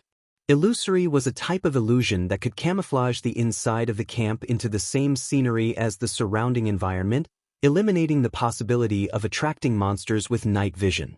Remove was used to isolate the aura of life, eliminating the possibility of attracting the undead who were extremely sensitive to the aura of life. Although the 3 types of magic spells were the lowest-ranked magic spells, they were still quite useful in this situation. At the very least, with these measures, everyone in the camp could have a good night's sleep in peace. Noah, who was in charge of preparing the bonfire, saw the whole process of Ibiruai's arrangement after lighting the bonfire. After knowing the wonderful use of these spells, Noah could not help but feel emotional. Although it is only a first-ranked spell, but a low-ranked spell does not mean that it is useless, right? Of course, isn't it? Ibiruai said as she continued with her arrangement. Magic is knowledge. If you want to learn magic, you must first grasp the knowledge. Only by increasing your knowledge can you understand how to use magic and how to use it. Even if you are facing enemies who can use magic, you can still make the right judgment and carry out a more accurate response. That is true, Noah said casually. However, there are so many types of magic in this world. It's not realistic to learn all the knowledge of all these types of magic. Therefore, according to the different ranks, the amount of magic knowledge you must have is also different. Ibiruai seemed to have opened up a new topic and even responded to Noah's casual words. For example, ordinary people do not have the opportunity to come into contact with high-ranked spells. Therefore, generally speaking, as long as you have the knowledge of the third-ranked spells, you will not be illiterate in this world. The third rank? The casual expression on Noah's face slowly dissipated. After pondering for a while, he suddenly said such a sentence. By the way, in this world, most people know what the highest rank of magic is, right? Taking advantage of this opportunity, Noah asked a question that had been bothering him for a long time. But it's obvious that no one knows that level of magic, so how did you determine that the highest level of magic is that? Noah's words attracted the attention of everyone present. Ever since he had more or less obtained information about this world, Noah discovered that this world had many similarities with the game Yggdrasil. For example, professions and magic were the basics. Professions were already mentioned, so there was no need to talk about them here. But when it came to magic, it had to be mentioned. In this world, there were a total of 10 ranks of magic. Among these 10 ranks of magic, ordinary people could only use the second rank. Those who could use the third rank were called geniuses. The fifth rank was a high-level spell that only people who had stepped into the realm of heroes could use. The sixth grade of magic was the limit of magic that humans could use. It was said that a long time ago, there was someone among the 13 heroes who defeated the demon god who threatened the world who could use the seventh rank of magic. Unfortunately, that had always been a legend, and it had not been confirmed. As a result, magic above the seventh rank became a mythical realm that humans could not touch. In Yggdrasil, magic was divided into 11 ranks. Noah discovered that the top 10 ranks of magic in this world were exactly the same as the top 10 ranks of magic in Yggdrasil. The same here not only meant that the people in this world could use the magic in Yggdrasil, but also that the strength of the corresponding rank of magic was the same. Even if there were some newly developed magic in this world, the rank of the magic would be divided into the same rank in Yggdrasil. The only difference was that in Yggdrasil, in addition to the 10 ranks of magic corresponding to the 10 ranks of magic in this world, there was also the existence of the 11th rank of magic. This kind of magic that surpassed the 10th rank of magic was collectively known as super rank magic. However, super rank magic was not so much magic as it was a skill. It did not consume magic power when activated. There was a limit to the number of times it could be used in a day. At the stage when it was just learned, it could only be used once a day. After level 70, every 10 levels could increase the number of times it could be used. In other words, even if he wanted to teach it, he might not be able to teach it to others. Noah did not know if it was because of this that the highest rank of magic in this world was the 10th rank of magic. However, it was this saying that the highest rank of magic was the 10th rank that Noah really did not understand. If no one can even use the 7th rank of magic, then how did they determine that the highest rank of magic is the 10th rank? Noah asked. After all, in this world, no one can use such a high rank of magic, right? Such a question made everyone stop what they were doing and look at each other.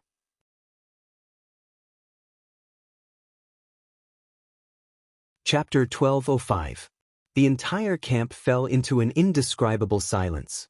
However, Noah could feel that it wasn't because he mentioned something that shouldn't be mentioned that led to this situation. It was because the rest of them had the same confusion.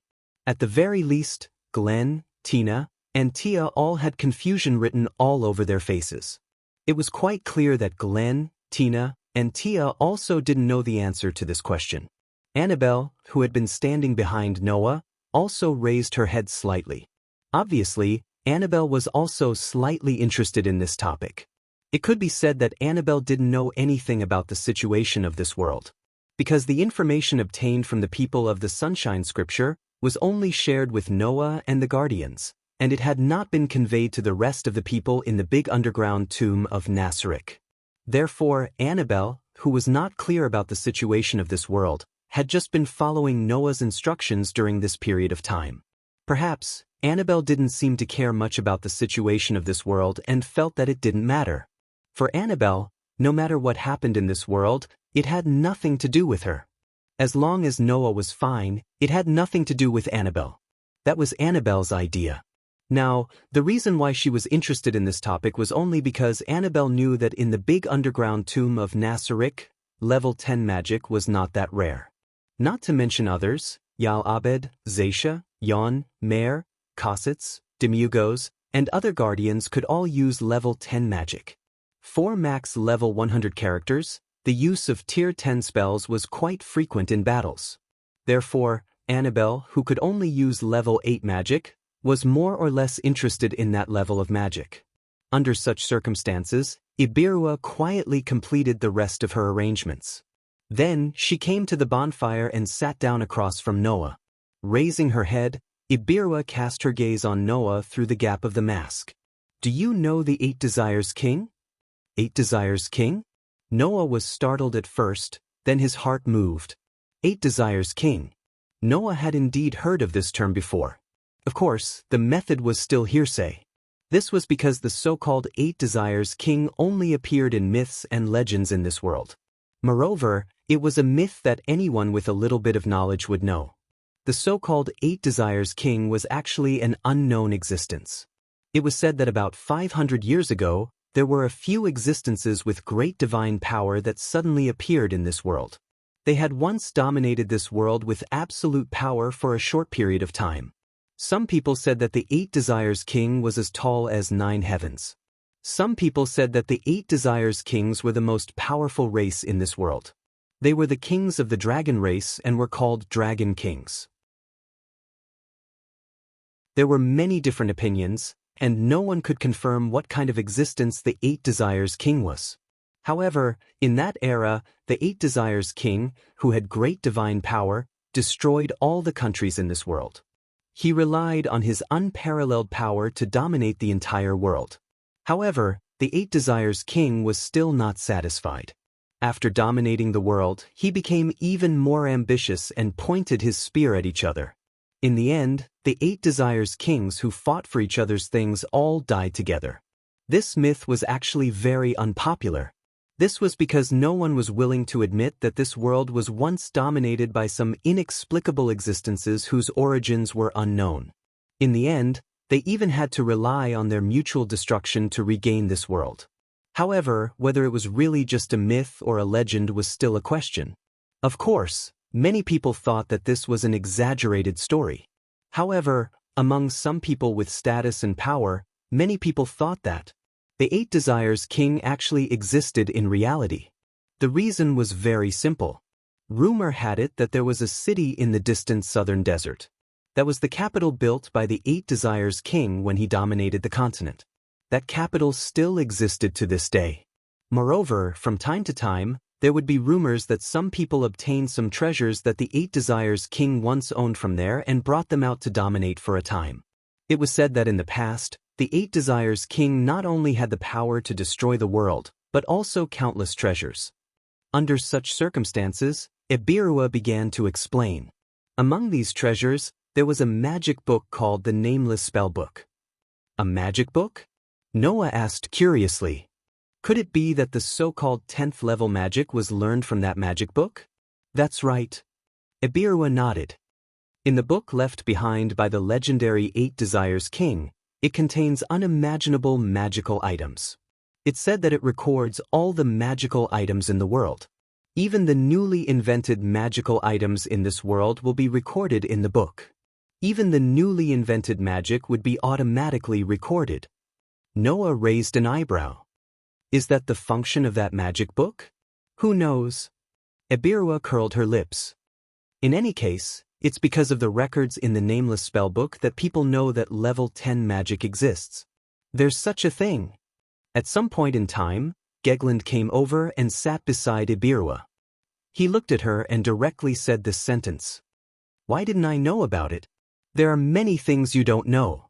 Ibirua glanced at Gragland. After all, although the highest level magic is the 10th level, and this is widely spread because of the existence of the Nameless Spellbook, people only know that the highest level magic is the 10th level. In other words, people only know that the 10th level magic exists, but they don't know that it was obtained from the Nameless Spellbook, right? Noah smiled indifferently. Then, does that book really exist? Who knows? Ibirua said the same thing as before. It's just that it's said that people have seen the book with their own eyes, and those who have seen it all said that the book is protected by an extremely powerful magic. Apart from the rightful owner, No one else is allowed to touch it. That's only natural, isn't it? Haihegi walked over and sat beside Noah as she spoke. It's a divine item that records all the magic in the world, and even the 10th level magic, the highest level magic in the world. Its value is incomparable to anything in this world, so how can it be casually flipped through? That's why people have to know their own limits. Ibirua concluded with this sentence. It's best if you don't end up like the 8 Desires King because of that item. Otherwise, even if you have the greatest power, you'll only end up as a laughingstock.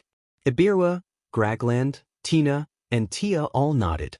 Only Noah said thoughtfully, if it's a magic item that can automatically record newly developed magic, then is it possible that this magic item can only record up to the 10th level magic and can't record magic above the 10th level? That's not impossible. Ibirua chuckled. However, even spells of the 7th order and above are considered to be in the realm of legends. The limit of a human is the 6th order of magic. Only the legendary 13 heroes can learn spells of the 7th order, not to mention the highest 10th order. If that's the case, who would think that there would be spells of a higher rank than the 10th rank? Hagrid smiled faintly. Even if there is, no one at the 10th level can use it. Even if magic of a higher level exists, it's just a figurehead to people. Noah responded with a smile, but he was more or less thinking about it. Perhaps there were records of magic beyond the 10th level. But those who saw it didn't mention it, so that wasn't necessarily the case.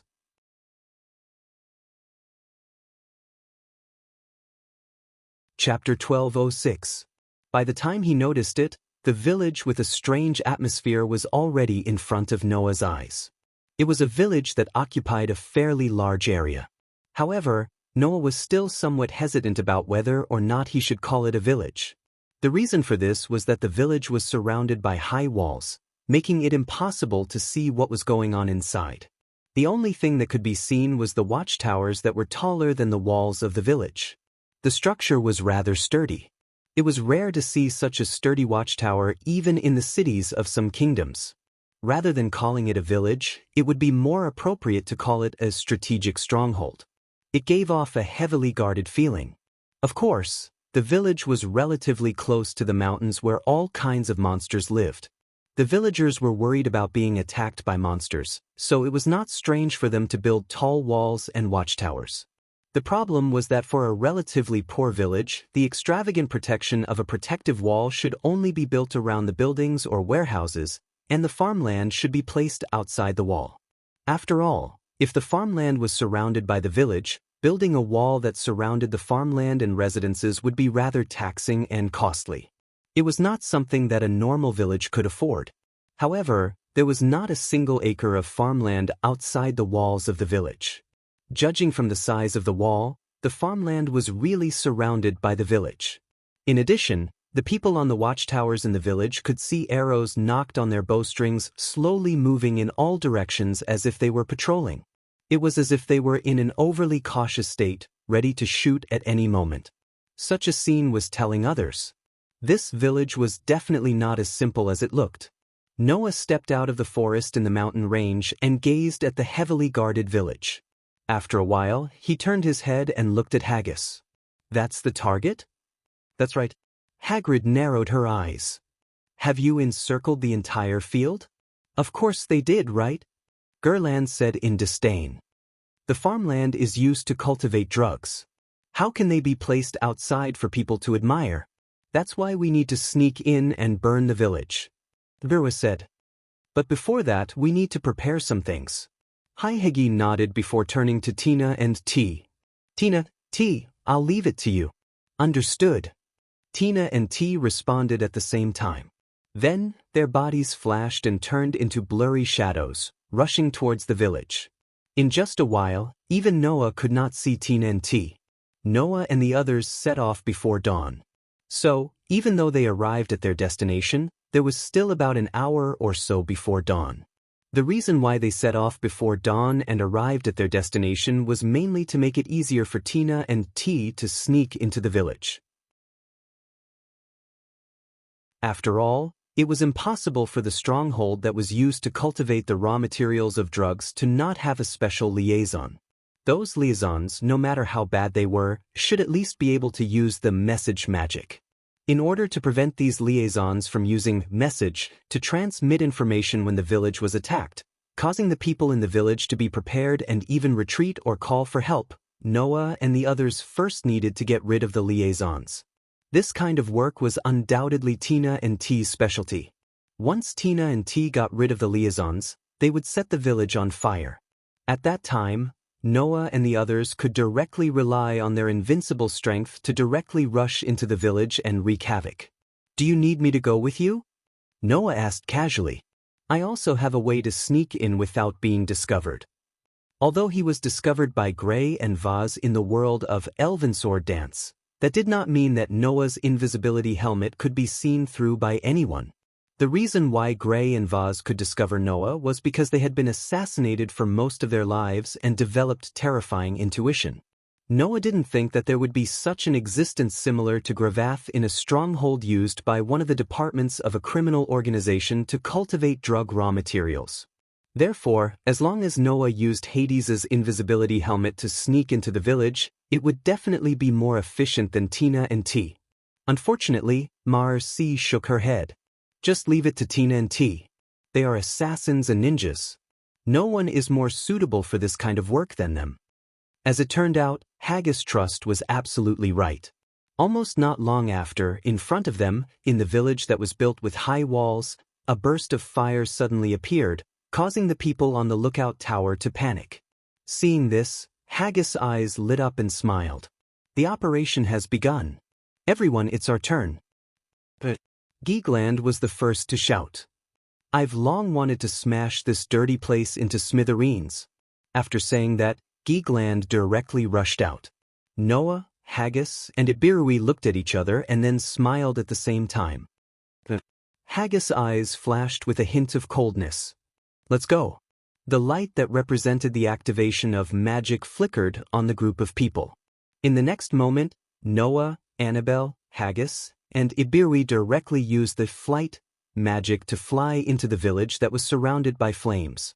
Immediately after, the four of them split up and flew in different directions. "Fire! Put out the fire! Why is it suddenly on fire? Water! Where's the water? Bring the water over!" When Noah flew over the burning field alone, the whole village was already in a mess. Every one of them had a weapon in their hands. Their appearance was rough, and they were definitely not the good kind. At a glance, it was obvious that they were used to tyrannical abuse. They were simply outlaws of the underworld, shouting and yelling at the surroundings with a ferocious look on their faces. "Fire!" Noah could not help but sneer. "Then let me add fuel to the fire." After saying that, Noah spread out his hand, and around his body, a beautiful magic circle suddenly appeared, covering the entire space. On the beautiful magic circle, bursts of magic light began to gather, causing the dazzling light to explode in midair, finally attracting the attention of the people below. All of a sudden, the eyes of all the outlaws with weapons in their hands widened, and they roared out in shock. "No, it's not a fire. It's an enemy attack." "You finally understand?"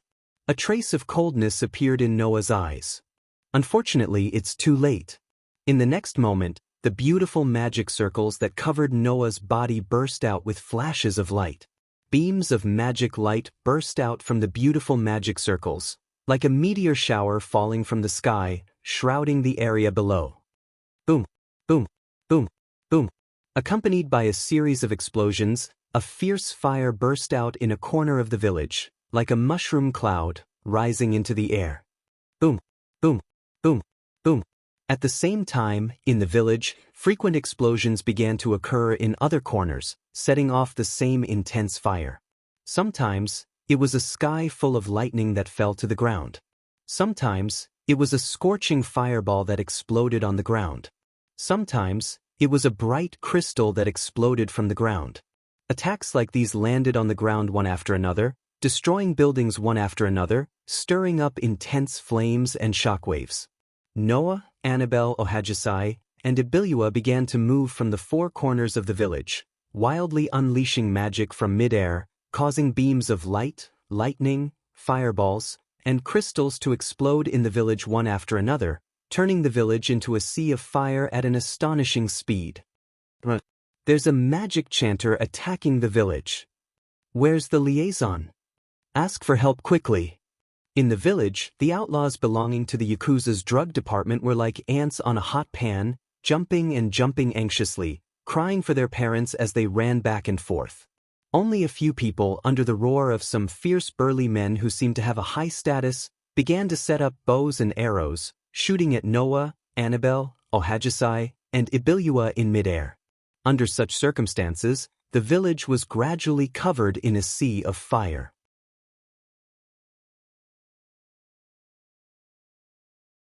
Chapter 1207. The Kingdom of Liestage, Royal City. In one of the corners of the vast royal city, there was a building. From the outside, there was almost nothing out of the ordinary about this building. However, in this building at this time, the biggest dark side of the kingdom was gathered. In a room that looked like a meeting room, there were 8 people sitting around a round table. Some were young girls in their prime. Some were men in their prime. Some were old men who had been through a lot. Some were middle-aged men who were neither too old nor too young. In this group of people, the 8 people were all doing their own things. Some were looking at the documents in their hands. Some were talking to the subordinates who were on standby behind them. Some of them were pressing a finger to their temples. It was obvious that they were using the message magic to communicate with someone in a faraway place. Some of them, however, were fiddling with precious-looking magic tools, having a lot of fun playing with them. Undoubtedly, they were sitting at the same table, but these people did not even look at the others. All of them were doing their own things. Such a strange atmosphere and scene, in the eyes of the subordinates who were on standby, it was as if they were used to it, as if it was a matter of course. In fact, if it was a matter of course, it was indeed a matter of course. Because, although these people belonged to the same organization in name and had a cooperative relationship with each other, in reality, they were often at odds with each other because of benefits. Only occasionally would they form a cooperative relationship. After all, these people originally belonged to different organizations. Even if they were now united, they still had not established a true trust. The reason why they would attend the collective meeting in the royal city on a fixed date was because, if they did not attend, it would bring a lot of trouble. In fact, those who did not attend this meeting would be considered a possible traitor, and thus become the target of a purge. Therefore, even under such a dangerous situation, these people still hurried to the imperial city just to attend the meeting. Among them, there was such a woman. The color of her skin was a sickly white, the clothes she wore were also white, there was a snake tattoo from her hand to her shoulder, and there was also purple eyeshadow and purple lipstick. One look and you could tell that she was not an innocent girl. The woman's name was Hilma. Like the others, Hilma didn't have any intention of conversing or interacting with the other 7 people sitting at the same table. Instead, she was reading a document in her hand while biting on a pipe and exhaling smoke.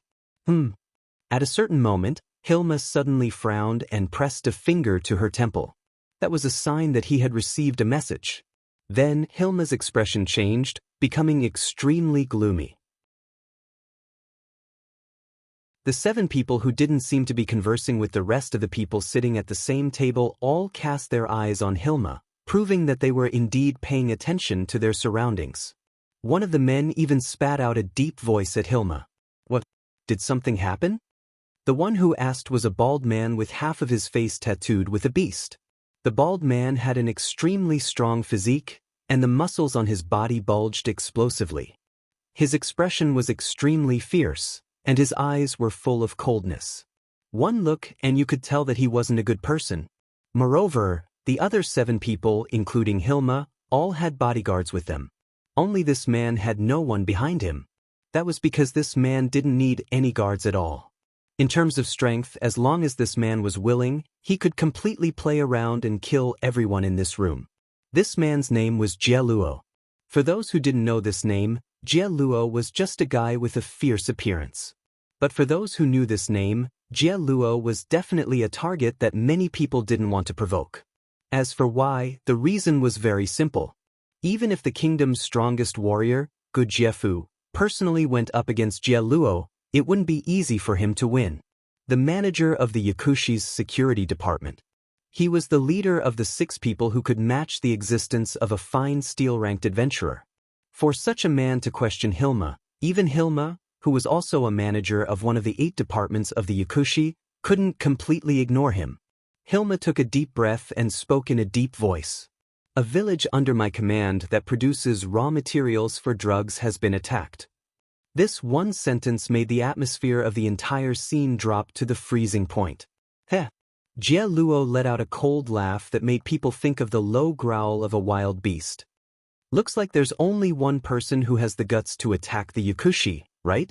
Jie Luo's words made the rest of the people present more or less furious. In the Ristage Kingdom, who knew how many nobles were in cahoots with the Yakushi? With those nobles around, it was believed that if the kingdom wanted to attack the Yakushi, they wouldn't be able to hide this matter from the Yakushi, regardless of whether they would be stopped by the nobles who were in cahoots with the Yakushi. Since one of the strongholds under Hilma's command had been attacked and he himself didn't receive any news, it was enough to prove that it wasn't the kingdom that did it, but rather a personal decision. Due to a personal decision under the obstruction of the nobles, he couldn't mobilize a large force and could only attack with a small number of people. In the end, he was still able to successfully destroy one of the strongholds under the Yakushi's department. There weren't many people who had such ability. It's that group of women from the Wild Rose, right? Hilma closed his eyes and bit on the pipe again. He took a puff, exhaled the smoke, and spoke softly. Then, there's only one person who can get the Wild Rose to take action, and only that person would be so scheming to get rid of us. Why do you have to go against us instead of being a princess? Jie Luo cracked his mouth open and laughed. Very well, if there's a chance, I'll help you kill that woman. No, I'll capture her. With the title of Gold, the most beautiful princess in the kingdom, I'm sure she can be sold for a good price. The rest of the people also sneered with anger. Lana was indeed in existence that the Yakushi couldn't wait to get rid of. That princess had abolished the slavery system and had always wanted to get rid of the Yakushi, who was a threat to the entire kingdom, causing a lot of damage to the Yakushi. If there was a chance, it was believed that everyone present wouldn't let Lana go. Unfortunately, Lana had always stayed in the royal city and rarely came out. Even the Yakushi couldn't brazenly barge into the royal city to assassinate her. After all, the royal city was guarded by the kingdom's strongest warriors and their direct subordinates. As for Gu Jiefu, it was believed that anyone who had heard of his name would be afraid of him, including Jie Luo. However, they can only do something to some of the strongholds under our command. They can't do anything to us. Jie Luo curled his lips in disdain. It's just 1 or 2 strongholds. If you like them, just give them to them. Just 1 or 2 strongholds. Hilma glanced at Jie Luo. If it were you, would you be so willing to have one of your strongholds destroyed? Jie Luo smiled nonchalantly. If it was before, perhaps I would really be angry. But after I'm done with this business, 1 or 2 strongholds won't be a problem at all. In an instant, everyone's interest was piqued. Seeing this, Jie Luo didn't hide anything and said bluntly, I've received news that there's a decent prey in the royal city selling large amounts of stainless steel through different channels. The profit is not small. Selling large amounts of stainless steel? Hilma said in surprise. How large is it? How large? Jie Luo couldn't hide his excited smile. It's so large that it's definitely comparable to what all of us earn in a year. Instantly, everyone's eyes lit up. It was as if a lone wolf had its eyes on some prey. This fellow is still in the royal city. Jie Luo smiled like a ferocious beast. I've already sent someone to keep an eye on him. Hearing this, everyone knew that they wouldn't be able to get a share of the benefits this time and looked regretful. Little did they know that this was the beginning of a destructive disaster for the entire Yakushi.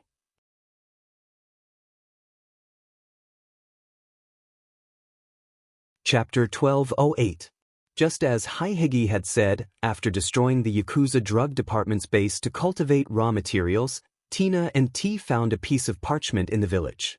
If they guessed correctly, there must be information on the other 7 departments of the Yakuza.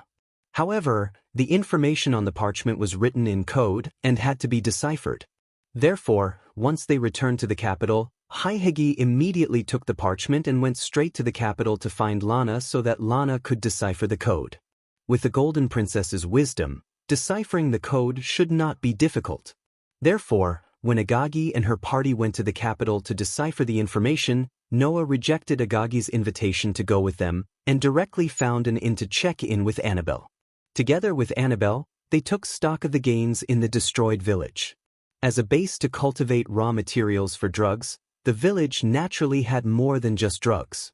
A certain amount of expenses and funds were required. Now, all of that went into Noah's pocket and was obtained by Noah. Of course, Noah's gains were not much. At least, compared to the profits that Noah would earn from selling large amounts of stainless steel, this was not much.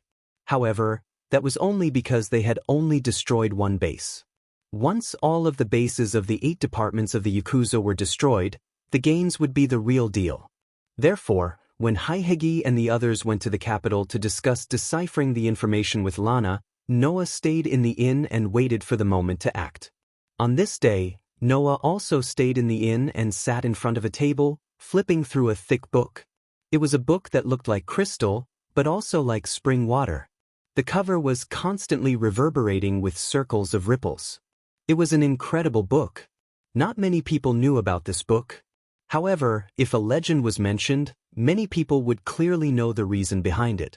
According to legend, in the world of Norse mythology, there was a world tree. The world tree had 3 main roots. Among these 3 main roots, one of them extended to the country where the giants lived. And under this root that extended to the giant country, there was a mysterious spring water that contained all wisdom. It was said that as long as one drank a mouthful of the spring water, one would be able to obtain supreme wisdom. In order to bring wisdom into the world of the gods, Odin, the main god of Norse mythology, found this spring and obtained the wisdom named Rune at the cost of losing an eye forever. From then on, the main god Odin became the god of wisdom and magic. This was a famous story that anyone who had some knowledge of Norse mythology would know. The book in Noah's hand was the prototype of this mythical relic.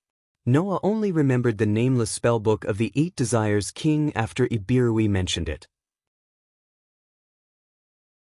As the original codex from which Odin, the main god of Norse mythology, obtained wisdom, this book was similar to the nameless spellbook of the 8 Desires King. The nameless spellbook of the 8 Desires King could record all magic in the world. The book in Noah's hands also had the power to record all magic in the world. Even if it was a newly developed magic, it was fine. Just like the nameless spellbook, this relic could automatically record newly developed magic spells into it, becoming a relic that truly recorded all magic spells in the world. However, this book could only record magic in the world of the shaped moon, but it could not record magic that could lead to the source. Noah took the book out because he was curious. Could this relic record the magic of the other worlds as well as the magic of the other worlds besides the shaped moon world? If it could, then this book would be very useful. After all, in this world, there were many magical effects that attracted Noah. For example, teleportation magic that could allow people to move in an instant and play the role of teleportation. For example, resurrection magic that could allow people to come back from the dead and reduce the threat of death to the minimum. If he could learn these magic, it would be very useful even for Noah. Moreover, Noah was also very interested in the super magic that did not exist in this world and was only mentioned in Yggdrasil. In this world, humans could only use magic up to the 6th level. Magic above the 7th level belonged to the realm of legends. As for super magic, it was possible that even the nameless spellbook of the 8 Desires King did not have records of it. As for how powerful super magic was, Noah could not give an accurate estimate because he had not seen it with his own eyes. However, if he were to make a conservative estimate, it would not be weaker than Noah's 3 great super magic. Therefore, Noah was still somewhat interested. Unfortunately, there was no such thing in this world. Noah, who was flipping through the incredible book, silently closed it at some point and sighed. Sure enough, it's impossible to record magic and magic from other worlds. Or rather, it was more reasonable.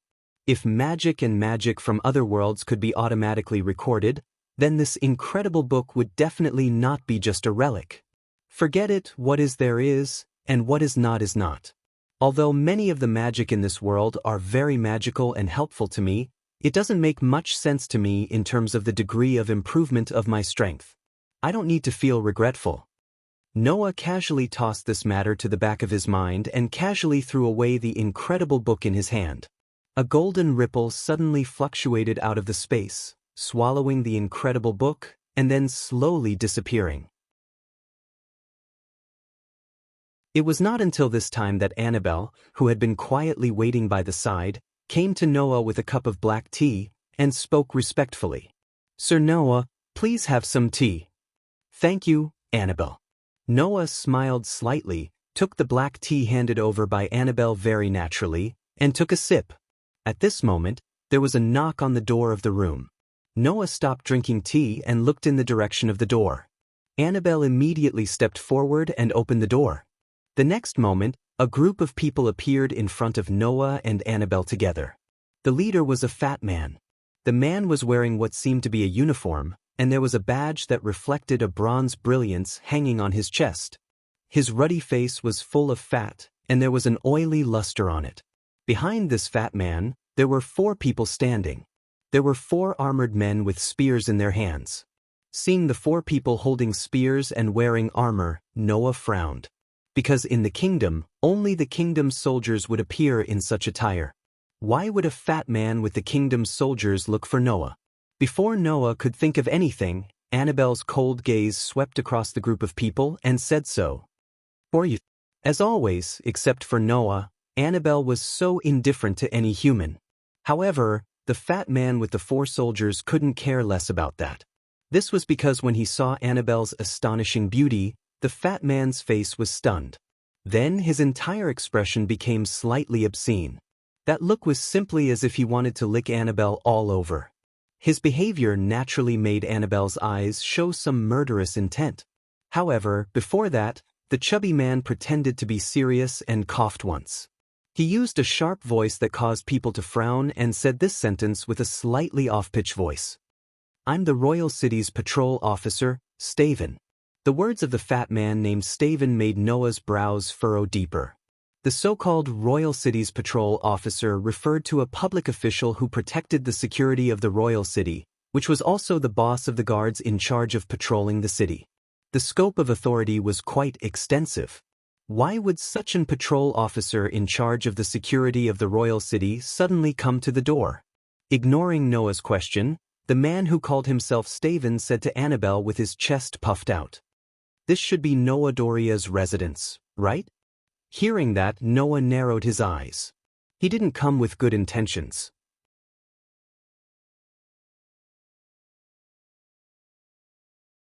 Chapter 1209. What Annabelle didn't know was that the visit of this patrol officer named Staffen had already been labeled as a hostile visitor by her master.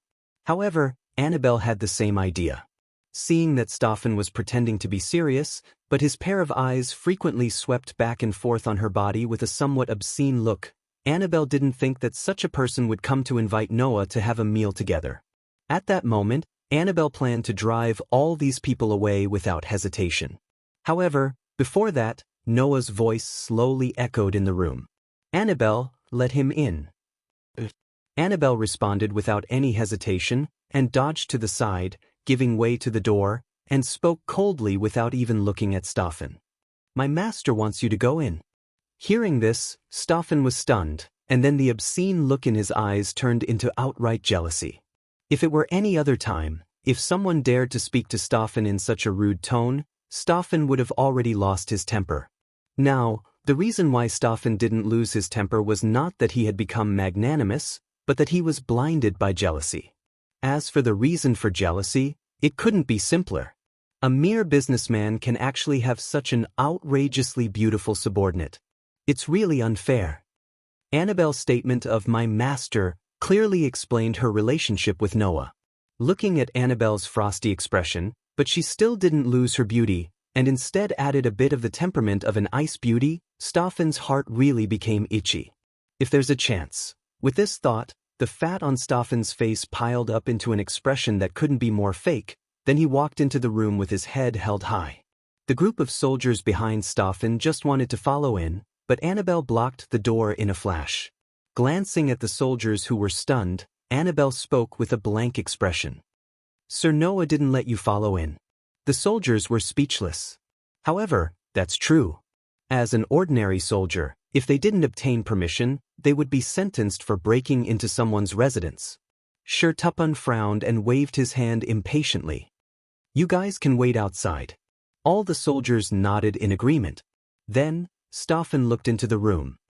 He saw that Noah was still sitting in front of the table, holding a cup of black tea in his hand and sipping it. Seeing that Noah was ignoring him, the corner of Steve's mouth twitched. He was about to get angry, but he thought of something and suppressed his anger. Little did he know that Noah had seen this scene clearly. Thus, Noah curled his lips and smiled. He placed the teacup in his hand on the table and made an inviting gesture to the seat opposite him. "Mr. Staffan, aren't you going to sit down first?" "There's no need for that," Staffan said to Noah in a businesslike manner with a straight face. "I'm here on official business." "You're Noah Doria, right?" "That's right." Noah nodded and smiled. "I wonder why you're here on official business, Mr. Patrol Officer? My place can't be compared to those luxurious offices." "Are you playing word games with me, Mr. Noah?" Sher Tupan couldn't help but reveal a hint of anger. "Don't play dumb. You should know very well why I'm here." "I can't pretend that I didn't hear that." Noah shrugged. "Mr. Patrol Officer, you're wrong. I don't know why you're here. It's just that." Speaking of this, Noah looked at Sher Tupan with a meaningful gaze. "It shouldn't be anything good, right?" Sher Tupan's face was flushed red. He was infuriated. As the patrol officer of the royal city, he was in charge of the security of the royal city. In the past, whenever Sher Tupan looked for someone in the name of carrying out official business, even if that person was a famous tycoon, who wouldn't be polite to Sher Tupan because they were worried that Sher Tupan would take advantage of them. But now, a mere merchant not only didn't treat Sher Tupan with respect, but also displayed an extremely carefree attitude. For someone like Sher Tupan who thought that he was in a high position, it was absolutely unbearable. "Mr. Noah, you can laugh as much as you want now. You won't be able to laugh later." Sher Tupan's tone became firm as he shouted at Noah. "As far as we know, Mr. Noah seems to have been selling a large amount of steel in the royal city recently. Is that true?" "That's true." Noah nodded nonchalantly. "What's wrong? Could it be that doing business in the royal city is considered disrupting public order? If it's just doing business, then of course not." Sher Yafin said with a disgusting tone. "It's just that that's only if the goods are legal." Hearing this, Noah roughly understood what Sher Tupan was trying to say. "Mr. Noah, other than you, no one has been able to sell such a large amount of steel. After all, steel is very precious." Sher Tupan shook his head as he spoke. "In the royal city, we have never heard of a place where steel can be mined in such a large amount. So, we have the right to suspect that the steel you are selling in the royal city was obtained through illegal means." Sher Tupan revealed a victorious smile after he finished speaking. For example, the illegal extraction of stainless steel in the nobles' territories without permission. "I see." Noah nodded without any change in his expression. "So, what are you going to do, Mr. Patrol Officer?" "Investigate, of course." Sher Tupan said matter-of-factly. "Please come with us and accept our investigation." Sher Tupan, who was speaking, did not notice. Behind him, Annabelle slowly placed her hand on the hilt of the sword at her waist. If Noah did not stop her, it would only take a second for Sher Tupan's head to come in contact with the ground along with a large amount of blood. In this regard, Noah only looked at Sher Tupan's victorious face as if he wanted to see through Sher Tupan's thoughts. After a while, he suddenly smiled. "I understand." Noah stood up and spoke indifferently. "Then I will go with you, Mr. Patrol Officer." Hearing this, Sher Tupan revealed a victorious smile. Annabelle silently put her sword back into the sheath at her waist. However, the way she looked at Sher Tupan was as if she was looking at a dead person. There was no emotion in her eyes. After that, under Shertupan's lead, Noah and Annabelle walked out of the hotel together. There was a soldier standing around them, as if to protect them and also as if to escort them as they walked into the depths of the imperial city. However, halfway through the main street, Shertupan suddenly turned into a dark alley and continued to walk forward as if nothing had happened. "Sir Noah," Annabelle said softly. However, before she could continue, Noah raised his hand and interrupted her. "Don't worry," Noah said concisely. "I have my own plans." Annabelle muttered to herself for a while, then nodded and did not say anything else. Just like that, under Shertupan's lead, the group walked quite a distance. It was not until 30 minutes later that the destination came into view. Instead of calling it a destination, it was more like a towering wall that appeared in Noah's eyes. The wall completely isolated the inner and outer space, forming a heavy atmosphere. That atmosphere made people think of a prison, not an important administrative area. Shertupan didn't seem to care about Noah's thoughts at all. He continued to walk forward, and it didn't take long for him to find a lattice-shaped door in the corner of the wall. "We're here." Shertupan turned his head at this time and looked at Noah patiently. "Please come in with us, Mr. Noah." Looking at Shertupan, it seemed that if Noah didn't go in, he would immediately send someone to take Noah in. However, Noah's performance was different from what Shertupan imagined. Noah ignored Staven, or rather, it was as if Staven was no longer of any use. Noah ignored him and walked through the door. A courtyard appeared in front of Noah.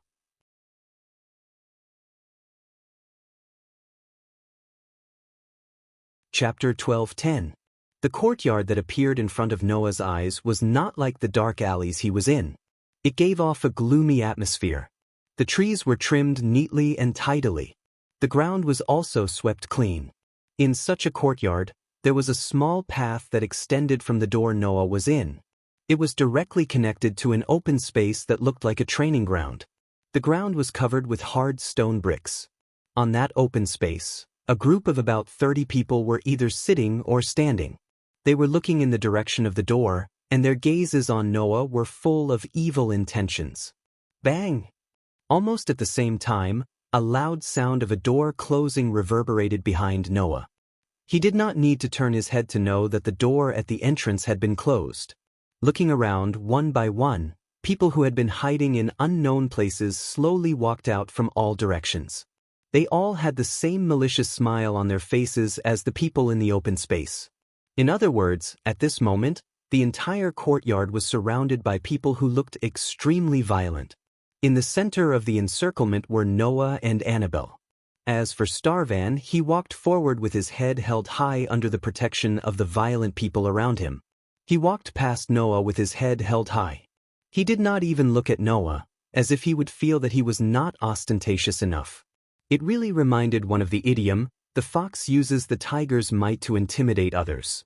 In such a manner, Staffen finally walked to the side of a man. He was bald, with explosive muscles all over his body and a beast tattoo on his face. He was exuding a ferocious aura from head to toe. "Mr. Jieluo." Staffen showed a fawning smile to the bald man. "I've brought him to you." "You've done well."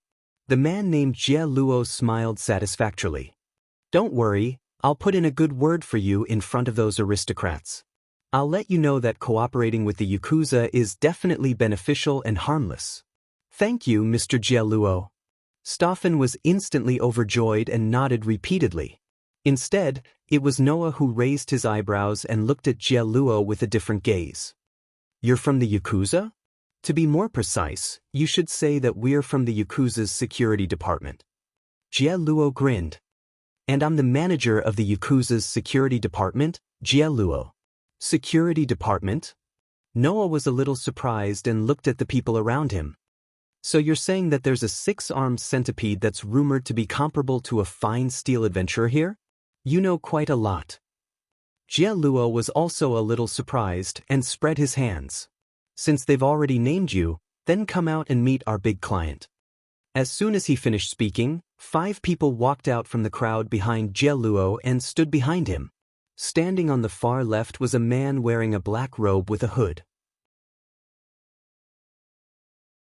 The lower hem of the robe was embroidered with a flame-like pattern with bright red threads.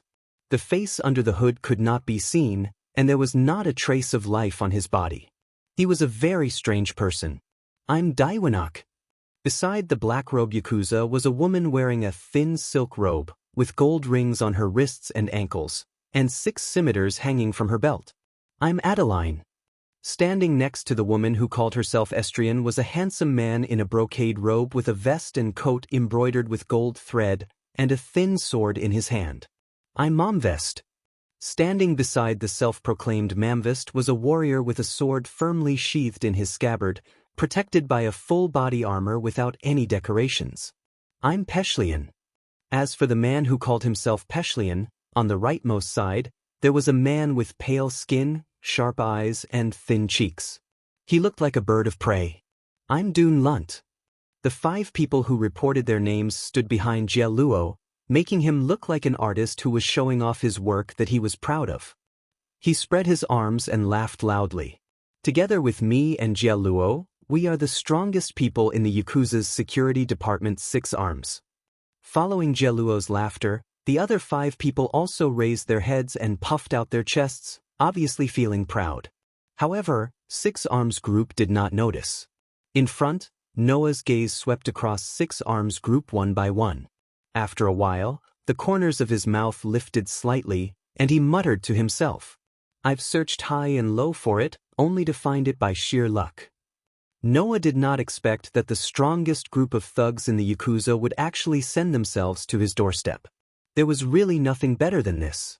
Therefore, Noah laughed, laughing very happily. That laughter made Jie Luo's laughter stop abruptly. Slowly withdrawing the smile on his face, Jie Luo looked at Noah.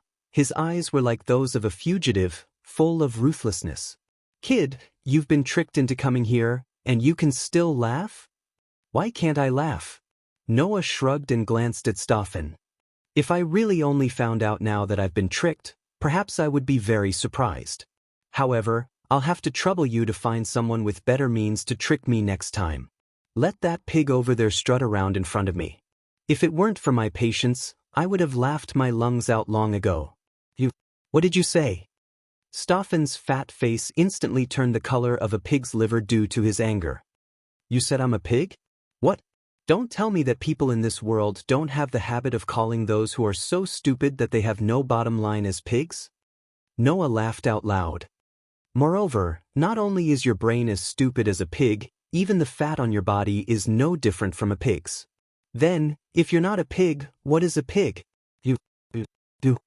Staffen was so angry that his hand trembled as he pointed at Noah. Jie Luo, on the other hand, stared at Noah and laughed coldly. So, you knew from the beginning that you've been tricked? I had no choice. Noah suddenly smiled. Who asked that pig over there to say that the steel I was selling was illegally mined? Oh. Jie Luo asked curiously. Is there a problem with that? At first glance, there isn't a problem. After all, steel is indeed a very precious metal. No one would be able to obtain such a large amount of steel in one go. However, everyone knows this problem, including those merchants who bought steel from me. Noah looked at Jie Luo. Since that's the case, as merchants who value peace, if those fellows weren't certain that my steel came from a clean source, why would they buy from me at the risk of being banned? That's impossible. Staffen let out a squeal that sounded like a pig being slaughtered. As I said earlier, no one would be able to obtain such a large amount of steel. Since that's the case, how could those merchants be so sure that your steel came from a clean source? That's right. Jie Luo also rebutted. If your steel came from a clean source, then why didn't I find out where the steel came from and how it was transported to the capital when I investigated beforehand? Just because it came from a clean source doesn't mean that everything has to be revealed. Noah pursed his lips. As long as there's someone who can absolutely guarantee that the steel is clean, and this guarantee is approved by the king, wouldn't that be enough? Wow! Jie Luo and Staffen were both stunned. Do you understand now? Noah said with a half-smile. I have someone above me. Moreover, this person is extremely important in the kingdom. With him as my guarantor, those soldiers won't foolishly come to me and say that my things are unclean and that they need to be investigated. Unless. Noah looked at Staffen, whose face had completely darkened, and said sarcastically, unless that person didn't receive a report of an illegal transaction at all, and used this as an excuse to make me obedient for personal reasons. Staffen's lips trembled. Evidently, Noah had hit the nail on the head. As for Jie Luo, he started clapping. I see, we really didn't think of this. Saying this, Jie Luo narrowed his eyes and looked at Noah with a cold gaze. Since you know that you've been deceived, you still dare to come along? What are you relying on? Noah didn't answer his question. What's your motive for bringing me here?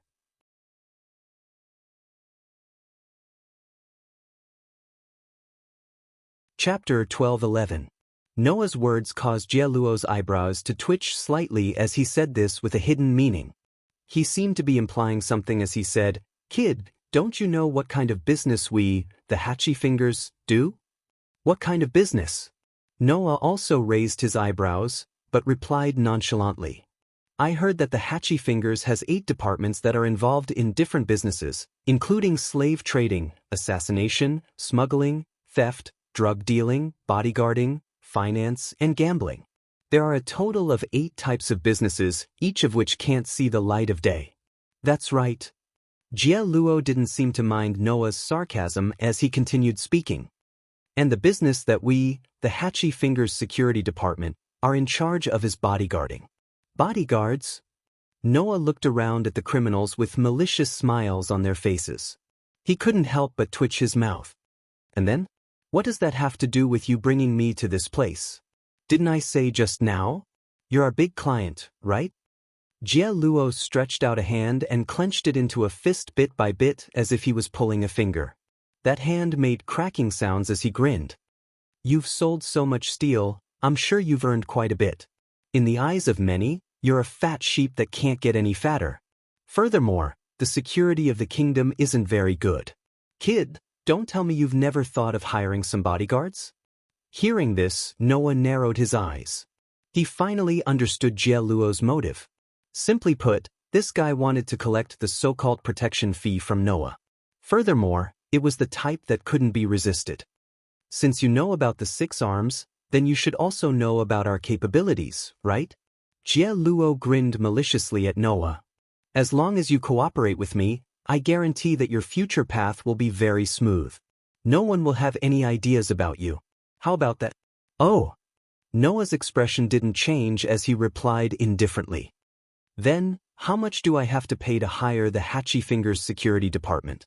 Not much. Jie Luo looked straight at Noah, his eyes revealing the ferocity of a ferocious beast staring at its prey. How much did you earn in the capital? I want 80% of it. Consider it a friendly price. As soon as these words were said, the surrounding outlaws immediately laughed one by one. On the other side, although Staffen was still enraged by Noah's words, he felt that his hatred had been vented. 80%? That wasn't a collaboration at all, but an exploitation, right? With the amount of steel that Noah sold, 80% of the profits was enough to buy 1 or 2 pieces of land, not to mention hiring bodyguards. Under such circumstances, did Jie Luo intend to take away 80%? Even asking for an exorbitant price was not enough to describe his greed. Noah knew this, Stark knew this, and Jie Luo himself naturally knew this as well. However, Jie Luo had never thought of hiding anything. What? Can't accept it? Jie Luo sneered. It's best if you accept it. That way, you can at least take the remaining 20% and return home safely. There was no need to confirm what he meant. Jie Luo gave Noah only 2 choices. One was to obediently hand over the 80% of the profits from selling the steel. In that case, Noah would be able to take the remaining 20% and leave the imperial city safely. The other was to reject the so-called collaboration. That way, everyone present could guarantee that when night fell, a person selling steel in large quantities would disappear without a trace, and all the money he earned would go into Jie Luo's pocket. That was all there was to it. This was the Hatchy Fingers. They were the largest criminal syndicate in the kingdom of Yestich. The surrounding atmosphere suddenly became sinister due to Jie Luo's undisguised malice. The repulsive outlaws slowly took a step closer to Noah with sinister smiles on their faces. Stark, on the other hand, took a step back and looked at Noah with delight in his eyes. Jie Luo, on the other hand, stood motionless with the other 5 members of the 6 arms. They had cold smiles on their faces, looking as if they had Noah in their grasp. If it had been anyone else, even Gu Jiefu, in such a situation, they would have felt a sense of despair. The guards of the Hatchy Fingers were the hired thugs of the largest criminal syndicate in the kingdom. It was definitely possible to say that there were many experts within. At least, there wasn't a single person in this courtyard who was below level 10. The weakest one was comparable to a silver-level adventurer. Furthermore, the 6 arms led by Jie Luo were all existences comparable to the highest-level adventurers of the fine steel level. They were at least level 29. Even Gu Jiefu would have to bear a grudge against all the members of the 6 arms. In addition to the pawns around them, who wouldn't feel despair in the kingdom. Unfortunately, in the face of such a situation, Noah only looked at Jie Luo in front of him. After a while, he finally sighed and said this. Ignorance is definitely not a mistake, but when ignorance reaches a certain level, even if it's not a mistake, it's so stupid that it's laughable. The cold smile on Jie Luo's face froze slightly. He slowly withdrew it, and a murderous look appeared in his eyes. Kid, are you courting death? Noah glanced at Jie Luo. Then, he suddenly smiled as if he had thought of something. Do you really want me to hire you as my bodyguards? Jie Luo's expression darkened, and there was some anger in his tone. We've already come to this point. What else do you want to say? I want to say that it's not impossible to hire you as my bodyguards, Noah said as he spread out his hands. However, you also said that the kingdom's security isn't good. Since I want to hire bodyguards, I don't need those incompetent idiots. So, Jie Luo was so angry that he laughed. Are you saying that we're all incompetent idiots in your eyes? Because of his fury, Jie Luo's body was already erupting with an extremely ferocious aura. He was like a terrifying beast, incomparably frightening. It wasn't just Jie Luo. Even the rest of the 6 arms people had faces full of anger, and their bodies more or less released an astonishing aura. However, in the face of that ferocious aura that was enough to make an ordinary person's legs go soft, Noah's expression was calm as he continued to speak. Whether we're incompetent idiots or not, we'll know once we give it a try. After saying that, Noah ignored the furious looks on Jie Luo's and the rest's faces and spoke indifferently without turning his head. Annabelle. Yes. Annabelle looked as if she had been waiting for Noah's call for a long time. She raised her head and walked in front of Noah with a frosty expression. Looking at the cold-faced Annabelle, the surrounding outlaws were startled at first, but soon after, their faces revealed an evil expression at the same time. That expression was simply as if they were looking at a delicious meal. Only Jie Luo looked at Noah with a gloomy expression and spoke in a deep voice. What exactly do you want? From Jie Luo's incomparably gloomy expression and extremely oppressive voice, it could be felt that this underworld leader was about to reach the limit of his patience. Unfortunately, Noah was still trampling on this limit. This is my follower. As for her name, there's no need to specifically say. Noah faintly smiled. As you can see, my safety is in Annabelle's charge. What you want to snatch away is her job. Since that's the case, I'll give you a chance. Noah pointed at Annabelle and spoke with a mocking expression. As long as you can defeat my follower, I'll do as you wish and obediently offer you what you want. Moreover, it's not just 80%, but 100% of everything. The entire crowd suddenly went silent. Ha, ha, ha. Jie Luo suddenly laughed out loud. There wasn't the slightest bit of amusement in that laughter. There was only anger that made one's heart tremble. Very good, boy. You've successfully angered me. Jie Luo roared. Since that's the case, I'll first torture this woman, then cut you into 1,000 pieces, and then throw you all into the dungeon to feed the worms. Jie Luo's words elicited a reaction from Annabelle. Worms? Annabelle suddenly raised her head, her eyes surging with an astonishingly cold light. To me, you're all worms, a group of inferior human beings. As soon as she finished speaking, Annabelle fiercely spread out her hands, and the palms of both hands burst out with dazzling electric light, turning into two huge electric balls. Second-level magic enhancement, electric shock ball. The next moment, the violent electric balls shot out and landed directly in the courtyard. Bang! The sound of an explosion resounded.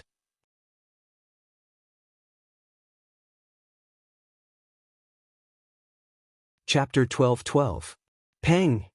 When the explosion that was mixed with violent electric currents shook the entire courtyard of the Hachibyonga Guard Department, the astonishing impact carried rioting electric sparks and spread out in all directions. Beep beep! At the center of the impact, violent electric arcs jumped back and forth like streaks of lightning, running back and forth in the space as if they were boiling. Ah! Those outlaws who didn't have time to react were all covered by the violent electric arcs that ran back and forth like lightning. Their bodies emitted a burnt smell as they let out mournful screams. Instantly, in the entire courtyard, those thugs from the Hakihosha Guard Department, who were feared by everyone, were all roasted by the violent electric arcs. They fell to the ground one after another, never to get up again. Only the group of 6 arms, led by Jieluo, reacted at the critical moment, and all of them retreated rapidly, avoiding the violent impact and electric currents that came head-on. Thus, when the violent shockwaves and arcs of lightning that shook the entire courtyard gradually subsided and the surroundings regained its tranquility, apart from Jieluo's group of 6 adventurers who could match the highest level of fine steel rank, the others all fell to the ground, their bodies twitching incessantly. Looking at this scene, Annabelle, who still had her hands spread open and some electric arcs flickering in her palms, spoke with contempt. "They're just like frogs." This sentence completely infuriated Jieluo's group. This was especially so for the only female among the 6 arms called Edessa. When she saw the disdain on Annabelle's stunning beauty, the jealousy in her heart triggered a strong anger, causing Edessa to fiercely slap the scimitar at her waist. Following Estrian's action, the 6 scimitars hanging on her waist suddenly floated up on their own, as if there were 6 invisible people holding those scimitars. They extremely nimbly drew a perfect trajectory around Estrian's body and violently swept out. Shio shio shio shio shio. The scimitars that were flickering with a deadly cold light cut through the space, and with a sharp sound, they mercilessly slashed at Annabelle from 6 completely different directions. Seeing those scimitars mercilessly slashing at her, Annabelle just opened her red lips slightly. Shield wall. A flash of light rose from Annabelle's body, as if turning into an invisible mirror, enveloping Annabelle's whole body. Clang clang clang clang clang. With a sharp sound, the 6 scimitars slashed at the invisible mirror-like flash one by one, causing a crisp sound of collision, and they were knocked away one by one. Seeing this scene, the expressions of the group of 6 arms, led by Jieluo, changed. The spell called Shield Wall was a very common type of physical defense spell. However, common meant that it wasn't very special, and its rank was not very high. Very high. At the very least, a defensive magic of this rank should be easily broken by Edstelin's strength. However, Edstelin's attack didn't even cause the slightest bit of damage. What did that prove? It proved that Annabelle's strength was far beyond that of a magic of this rank, so she was able to allocate a large amount of mana to increase the defensive power of the shield wall. And to be able to so easily block the attack of Edstelin, one of the 6 arms, with a low-level magic, meant that Annabelle's strength wasn't inferior to Edstelin's. So that's how it is. Another person who can match a fine steel adventurer? Jieluo's face was gloomy. This is what you're counting on? Jieluo stared at Annabelle, and after adjusting his body slightly, he abruptly stomped his feet on the ground. With a loud bang, Jieluo seemed to have turned into a ferocious beast, charging straight at Annabelle. "Then let me show you who's the useless idiot." After saying that, Jieluo was in midair, but he clenched his fist fiercely. The muscles on his arm bulged explosively, and even ferocious blue veins appeared. He suddenly punched at Annabelle. Wherever the fist passed, the air waves in the surrounding space rolled back and forth, bringing about a sonic boom. The momentum was not small. It was just an ordinary punch, but it was able to reach such a level.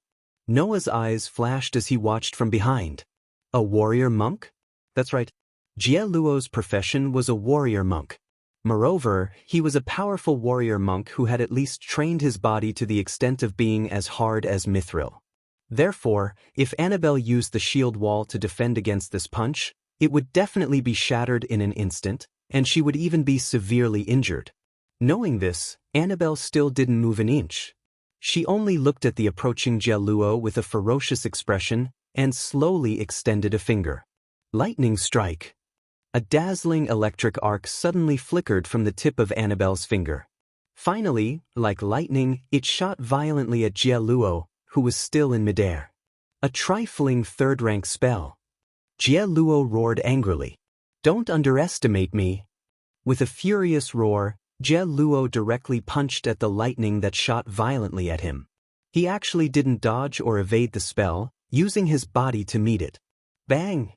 Along with the collision between the fist and the lightning, an astonishing impact once again appeared in midair.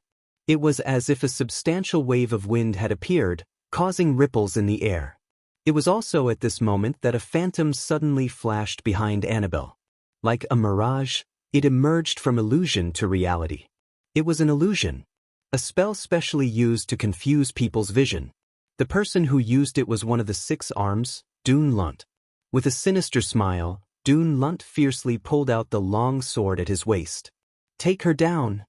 The long sword tore through the air and suddenly slashed fiercely at Annabelle's neck. Feeling the tearing sound of the wind behind her, Annabelle's eyes narrowed. Dimensional movement. The next moment, Annabelle's figure suddenly disappeared from where she was, causing Dun Lunt's determined sword to hit empty air. Was. Dun Lunt was astonished. However, no matter how astonished he was at this moment, he had already exposed his biggest flaw. Poochie!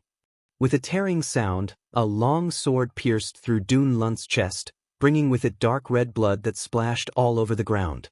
Scachalant's eyes bulged. His neck seemed to have been wound up as he lowered his head stiffly. When he saw the long sword that had pierced through his chest, blood flowed out from the corner of his mouth. He squeezed out a voice with great difficulty. No, this was Dun Lunt's last regret. Then, the long sword was pulled out fiercely, causing Dun Lunt to fall to the ground, revealing Annabelle's figure standing behind him. Looking at Dun Lunt, who was sprawled on the ground with his arms and legs spread out, and the ground beneath him was gradually dyed red with blood, Annabelle murmured expressionlessly. "Is it a beetle this time?" It was indeed true. Dun Lunt's appearance of lying on the ground with his arms and legs spread out was exactly the same as a beetle. Seeing Dun Lunt die in front of them, the members of 6 arms, including Jie Luo, were all stunned for a moment. "It's too troublesome to deal with them one by one. We can't let Sir Noah wait for too long." Annabelle raised her eyes and looked ahead. "Then, let's deal with them once and for all." While saying this, Annabelle clapped her hands fiercely in the midst of a puss sound.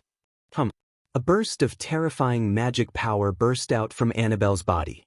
Then, Annabelle slowly opened her palms. Beep, beep, beep. A white lightning arc like a flood dragon flickered between Annabelle's palms. On it, a dazzling white light bloomed, illuminating the entire surrounding space. Magic enhancement chain dragon thunder. In the next instant, a white arc of lightning shot up into the sky from Annabelle's palm, hovering in the air.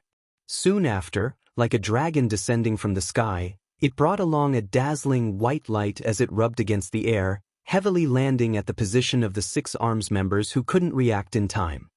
Boom! A thunderous sound resounded through the sky.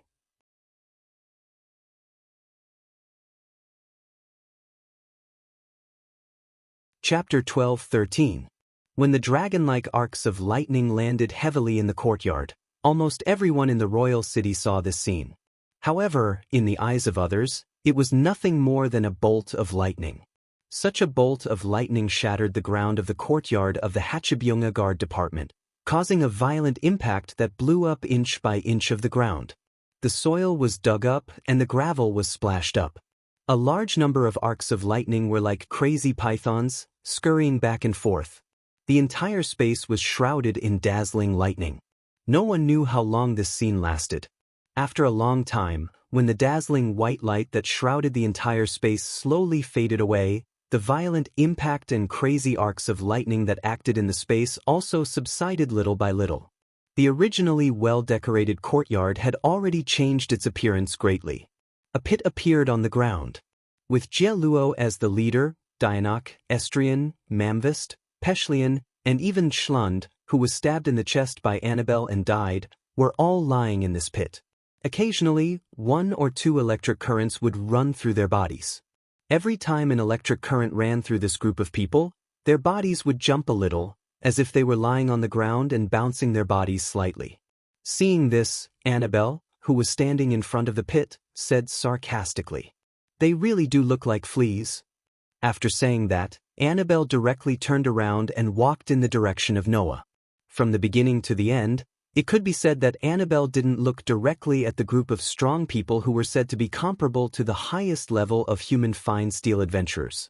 Under such circumstances, from the time Noah sent Annabelle to fight, to the time when the strongest fighters of the Hachibyunga Guard were all defeated, the whole process didn't even take 5 minutes.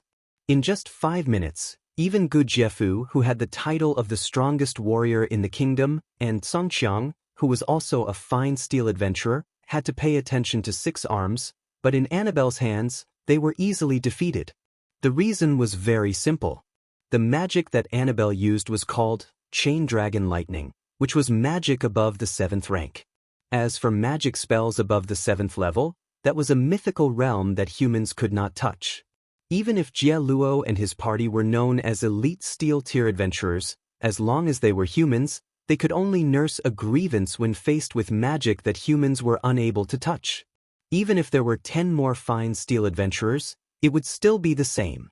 He believed that if this matter was publicized, 99 out of 100 people would choose to laugh it off and think that it was just a rumor.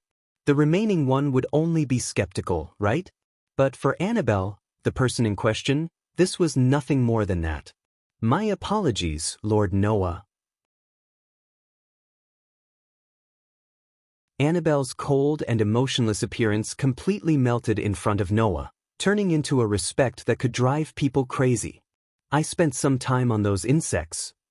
"There's nothing to apologize for, Annabelle." Noah smiled at Annabelle. "You've done well. Thank you for your hard work." "Yes." Only then did Annabelle feel relieved. Noah cast his gaze into the pit and looked at Jie-luo, who was lying on the ground with 1 or 2 electric currents running through his body from time to time. He curled his lips and said, "Now, do you know who's the useless idiot?" In the pit, Jie-luo's body jerked violently in a way that it had not done before. In response, Noah did not even look at it and turned around directly. "This is probably the headquarters of the Yakumo garrison. Let's search here and we should be able to get a lot of rewards." "Yes, Lord Noah." Annabelle nodded obediently. Just as Annabelle was about to follow behind Noah and leave the scene together, her expression suddenly changed. Bang! Following a muffled stomping sound, Jie-luo, who was originally lying on the ground, suddenly leaped up like a prostrating cheetah. Bouncing his body up, the aura on his body abruptly surged as his figure violently rushed out. Moreover, it was in the direction of Noah.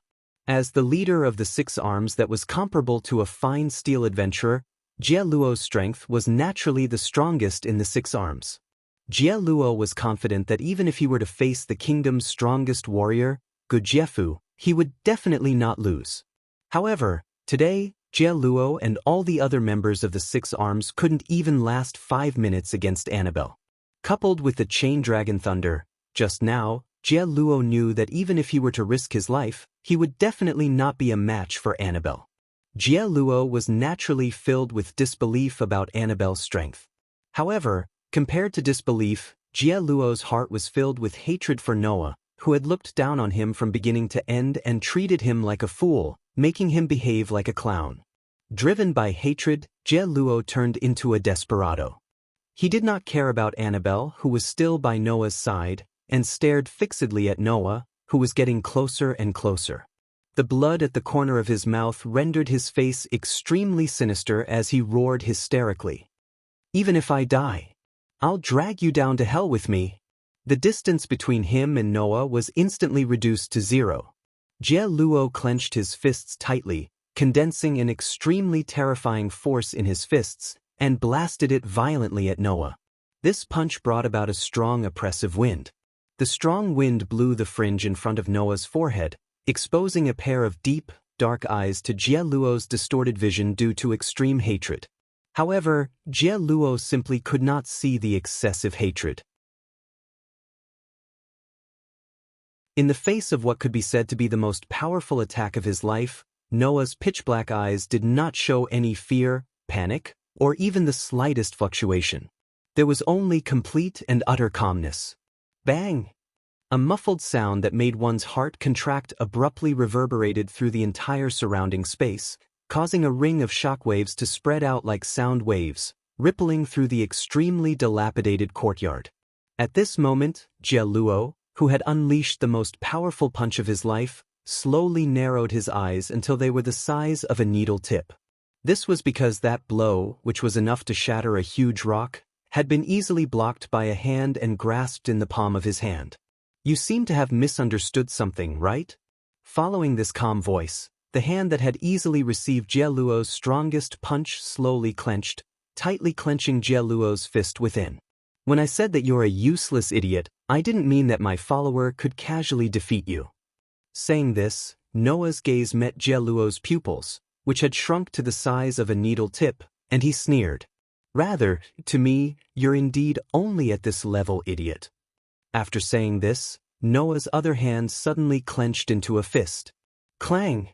Streaks of electrical lines crawled up Noah's tightly clenched fist. Wang! A resplendent vortex of air vibrated from Noah's tightly clenched fist. In the instant that Jie Luo was completely unable to react, a fist that was even more terrifying than the most powerful punch of his life cut through the air and landed directly on Jie Luo's body. Bang! Amidst the sound of an explosion, Jie Luo's entire body exploded like an overinflated balloon under that terrifying punch, causing large amounts of blood, flesh, bones, and internal organs to splatter in all directions. Just one blow. Jie Luo, whose strength was comparable to the kingdom's strongest warrior, Gujiefu, died without a complete corpse.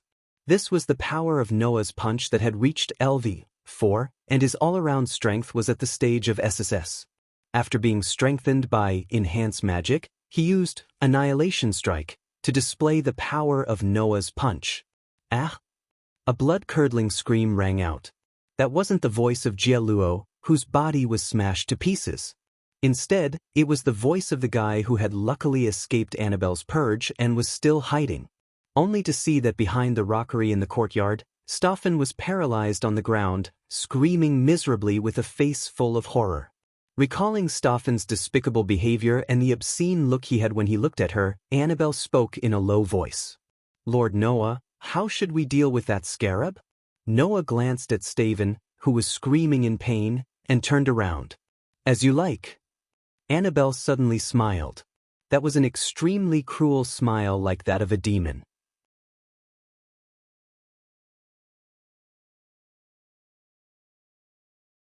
Chapter 12:14. 3 days later, the biggest underground criminal organization in the kingdom, the headquarters of the 8 departments of the organization known as the Hachibana, were all defeated. There was no suspense at all. As the strongest fighters of the Hachibana, the biggest underground criminal organization, those 6 armed members who were comparable to fine steel-level adventurers had all lost their lives in the hands of Noah and Annabelle. A large number of strong fighters in the Hachibana's security department were also all wiped out by Annabelle's magic on that day. After losing these forces, no matter how deep the Hachibana infiltrated the kingdom, under the situation where even the intelligence of their headquarters had been exposed, it was naturally impossible for them to resist the attacks of the fine steel-level adventurers of the Wild Rose Gang. Therefore, almost on the second day after the intelligence was deciphered, Agagase, Ibirui, Gragland, Hina, T, and even Gujiefu's group split into 6 groups, and with the strongest vanguard, they quickly destroyed 6 of the Hachibana's departments. As for the remaining 2 departments, one was sent by Noah and Annabelle to destroy, while the other was the courtyard where Jie Luo and the other members of the security department were at that day. Since Noah had already taken care of it, there was no need to destroy it. Therefore, in just 3 days, the headquarters of the 8 departments of the Hachibana were all defeated. And just like Agage's plan from the start, after the 8 headquarters of the Hachibana were all defeated, the panicking managers of the departments could only helplessly seek help from the nobles who were in cahoots with them. In the end, Princess Lana, who had been keeping an eye on the nobles, successfully followed the vine and found the locations of the managers of the other 7 departments other than Jie Luo. Then, the people of the Wild Rose Gang acted and took down all of them. At this point, the Hachibana, the biggest underground criminal organization in the kingdom, was almost completely wiped out. The reason why the word almost was used to describe it was because, other than the headquarters of the 8 departments, the Hachibana definitely had some small strongholds set up in the territories of the other nobles, just like the village where they cultivated the raw materials for the drugs. Those small strongholds had not been wiped out yet. Therefore, even if the managers and headquarters of the 8 departments of the Yakuza were all defeated, the leaders of the remaining small strongholds would still take advantage of their territories, and with the help of the nobles who were in cahoots with them, they could barely maintain their existence. Even so, the power of the Hachibana had been greatly weakened, and its influence on the kingdom had also been greatly reduced. If Princess Lana was smart enough, it shouldn't be difficult to find an opportunity to eliminate these fish that escaped the net. However, that had nothing to do with Noah. According to the agreement, Noah's assistance would only last until the managers and headquarters of the 8 departments of the Yakuza were all captured. If this assistance was maintained until the entire Hachi Fingers was defeated, who knew how long it would take to find all the fish that had escaped the net? Because of this, Haggis and the others weren't so thick-skinned as to ask Noah to stay in the capital for the sake of some fish that slipped through the net. In other words, the matter of dealing with the Hachibana had come to an end. As for the gains, they were not small at all. According to the previous agreement, after the headquarters of the 8 departments of the Hachibana were defeated, the stolen goods that were collected would all belong to Noah. After checking, Noah realized that these gains were more than 10 times more than what he got from selling large amounts of stainless steel. After all, most of the business that the headquarters of the 8 departments of the Hachibana had done so far was here, so how could it not be a lot? After a few days of hard work, he was able to get this kind of gains, so Noah was quite satisfied. Not to mention the gains in terms of money, just the gains from the rest of the materials that he planned to use to make equipment, tools, and other items were already considered a huge amount of resources. With these, he would definitely be able to make quite a number of magical tools with miraculous effects in the underground tomb of Nasrik, which would be of great help. Originally, Noah only planned to earn some money on this trip to see if he could use it to pay for the maintenance of the underground tomb of Nasrik. Now, with so many unexpected gains, if he was still not satisfied, then he would be too greedy. Under such circumstances, Noah felt that it was time for him to leave the capital and return to the underground tomb of Nasrik. "You're leaving?" In the hall of Gujiefu's mansion, with Gujiefu and Gujiefu as the leaders, a group of powerhouses of the highest level in the kingdom all revealed shocked expressions. "What's so strange about it?" Noah said helplessly. "I came to the capital to do business, and not to settle down. Now that I've achieved my goal, there's nothing strange about leaving here, right?" "But, if you're leaving, Mr. Noah is planning to return to Yilantir, right?" Gujiefu frowned slightly. "Compared to Yilantir, the capital should be more suitable for Mr. Noah to live in, right? Is this place more suitable for people to live in than Yilantir?" Noah looked at Gujiefu. "Perhaps, as the capital of the kingdom of Restige, this place is indeed more attractive than the cities at the border, but it's not necessarily suitable for people to live in, right?" Hearing that, Gujiefu was speechless. It was impossible for Gujiefu not to understand the meaning behind Noah's words. Indeed, compared to the cities at the border, the capital might be more prosperous. But there were too many disputes here. Other things aside, all kinds of nobles were basically gathered in the capital. With the current internal strife in the kingdom, it was impossible for someone like Noah, who had extraordinary powers, not to get involved in these disputes. When the time came, if he were to be involved in the political whirlpool of the kingdom, then the trouble would be huge. Of course, this so-called trouble would depend on Noah's wishes. If Noah wanted to occupy a place in the kingdom, then with Noah's abilities, it would definitely not be difficult for him to make a name for himself here. Unfortunately, Noah did not have that intention at all. Therefore, the disputes in the kingdom were only trouble to Noah. But isn't this too much of a pity? Good Jefu was sincerely anxious. With Sir Dole's strength, if you are willing to serve the king, then the kingdom's situation will definitely improve a lot. The king has always wanted to meet you, sir. Don't you want to consider it? That's right, Sir Noah. Clem was also present, and he was just as anxious as Good Jefu. Ever since Lady Lana heard about Sir Noah, she has always wanted to meet Sir Noah. Don't you want to consider it, Sir Noah? Good Jefu and Clem's anxiety was not without reason. After interacting with each other for the past few days, everyone present had realized that Noah was unfathomable. At the very least, everyone present knew that Noah had power that surpassed everyone else, but no one knew where the limits of this power were. Even a level 50 super expert like Ibirui could not see the tip of the iceberg of Noah's true strength. Everyone found it hard to imagine just how strong Noah was. If this power could be used by the kingdom, then it would be an unprecedented help. Perhaps, the kingdom's internal and external troubles and the gradual corruption could be improved because of Noah's existence? Come to think of it, who wouldn't be anxious about Noah's departure as long as they truly cared about the kingdom? Not to mention Good Jefu and Clem, even Hagrid tried to persuade him.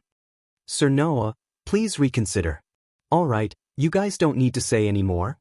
Noah shook his head. I have my own home, and I need to return there. There are many people there that I need to take care of. I also need to take care of those troublesome fellows. I can't stay here. Noah's home made everyone speechless. At the same time, it also made Annabelle's expressionless face soften slightly. Because the home that Noah mentioned was undoubtedly the tomb under Nasaric, wasn't it? This time, Hagrid and the others had no choice but to give up.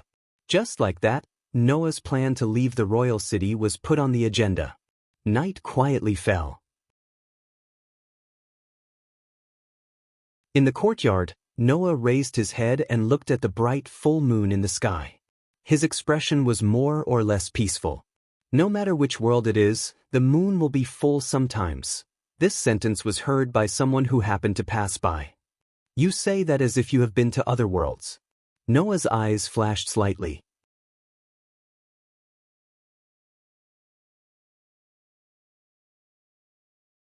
Chapter 12:15.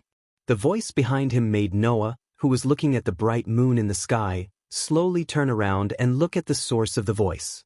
Over there, Ibirua was dressed in a black robe as usual. She wore a mask that completely covered her entire body like the Grim Reaper of the night. She hugged her arms and leaned against the wall. Her gaze seemed to be cast on Noah.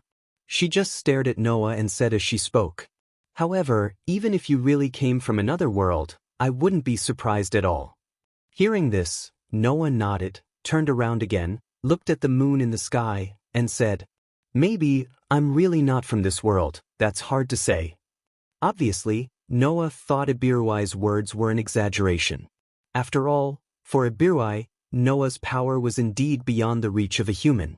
Then, under such circumstances, it wasn't strange for Ibiruai to say such a thing.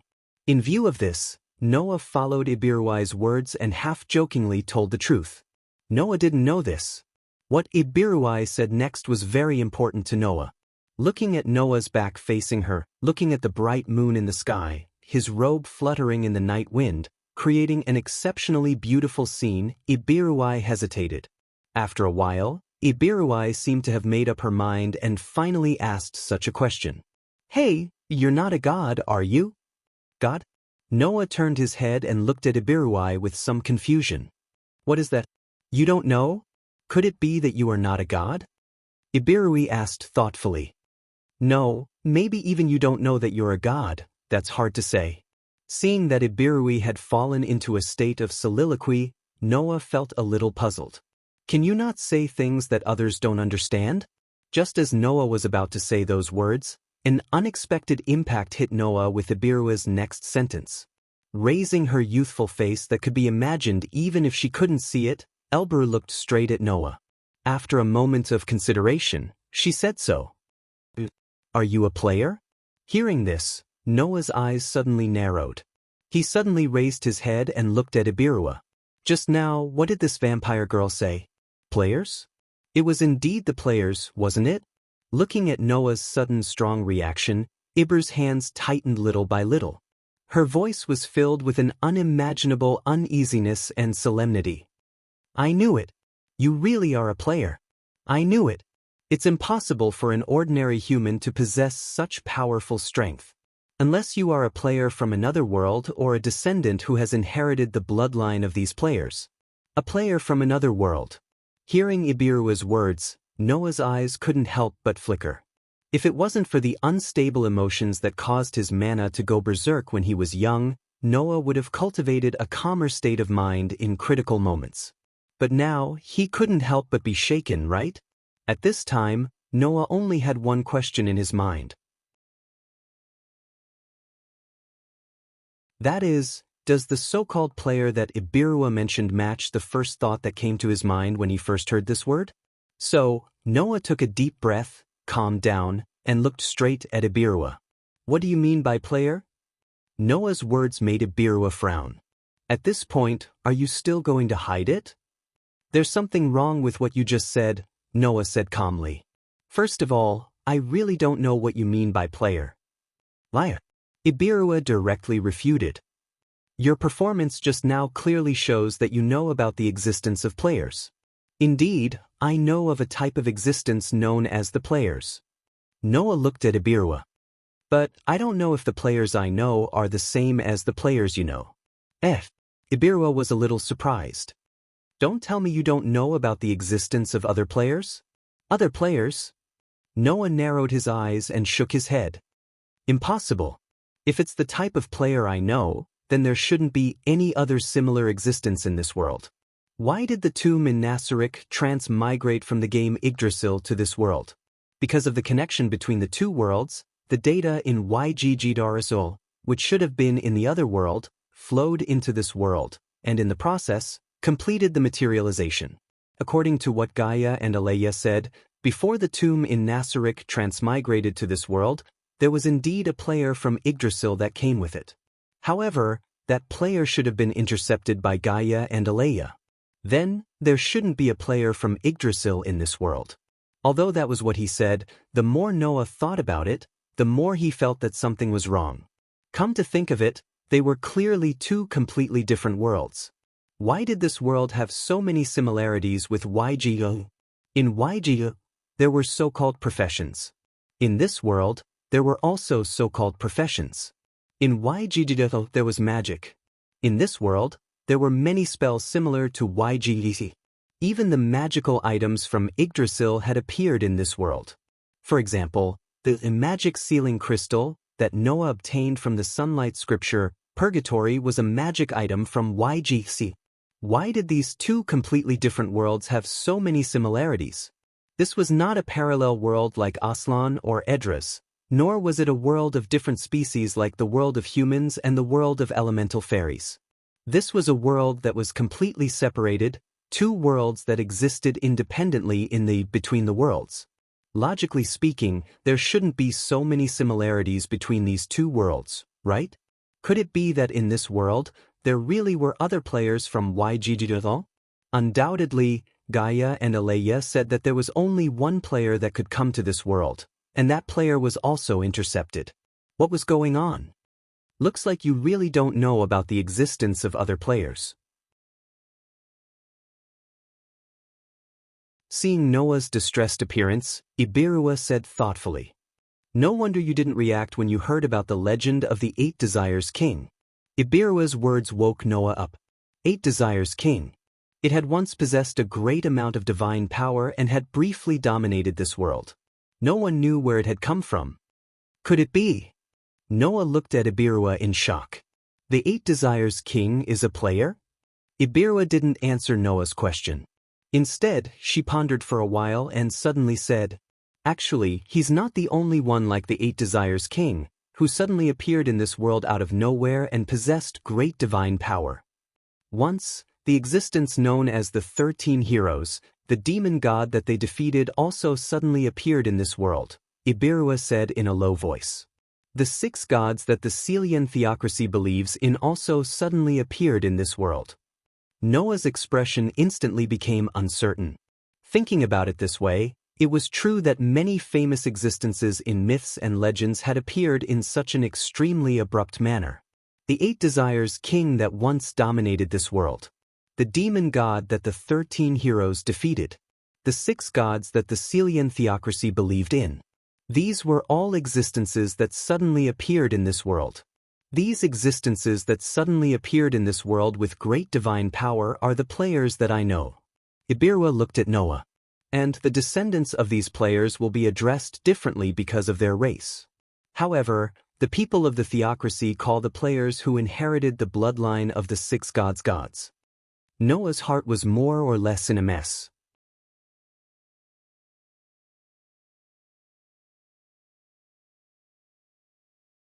Chapter 12:16. From the information obtained from the Sunshine Scripture, Noah learned about the existence of the 6 great gods. It was said that they suddenly appeared in this world hundreds of years ago and were worshipped by the people of the Celian theocracy. From various rumors, Noah also learned about the existence of the Eight Desires King and the demon god. Legend had it that the Eight Desires King was a great existence of unknown origin. He suddenly appeared in this world and used his unparalleled power to temporarily dominate the entire world. As for the demon god, he was also a kind of evil person who suddenly appeared in this world and brought great disaster to this world. He was defeated by the existence of the 13 heroes. Whether it was the 6 great gods, the Eight Desires King, or the demon god, they were all characters that only existed in human myths and legends. However, these characters that appeared in myths and legends all had one thing in common that could not be ignored. That is, they all appeared in this world very suddenly. Moreover, before they appeared, there were no signs of them. Originally, Noah only treated these as myths and legends. However, if it was really like what Ibirua said, whether it was the 6 great gods, the Eight Desires King, or the demon god, they were all players, then this matter made sense. The reason why they suddenly appeared was because they did not belong to this world. The reason why they had such great divine power was because their level was higher than the highest level in this world, which was only level 35 in the hero domain. The reason why there were many professions and magic that were similar to those in Yggdrasil was because these players brought the professions and magic from Yggdrasil to this world and taught them to the people of this world. The reason why the Sunshine Scripture had the items from Yggdrasil was because the 6 great gods who left these items behind were players from Yggdrasil. All these signs pointed to the fact that players from Yggdrasil had appeared more than once in this world where players from Yggdrasil should not exist. Phew! Noah exhaled deeply, calming down his somewhat chaotic emotions. He immediately raised his eyes, looked at Ibirua, and solemnly said, "Thank you for telling me such important information. This is not worthy of your special thanks." Ibirua was startled at first. She did not expect Noah to suddenly thank her so solemnly. She tilted her head in confusion and asked, "Then you are a player, right? You can say so." Noah smiled bitterly. "At least, I am not from this world." As expected. Ibirua looked at Noah in a completely different way. "Looking at you, you seem to have just arrived in this world not long ago. You are not very familiar with this world, right?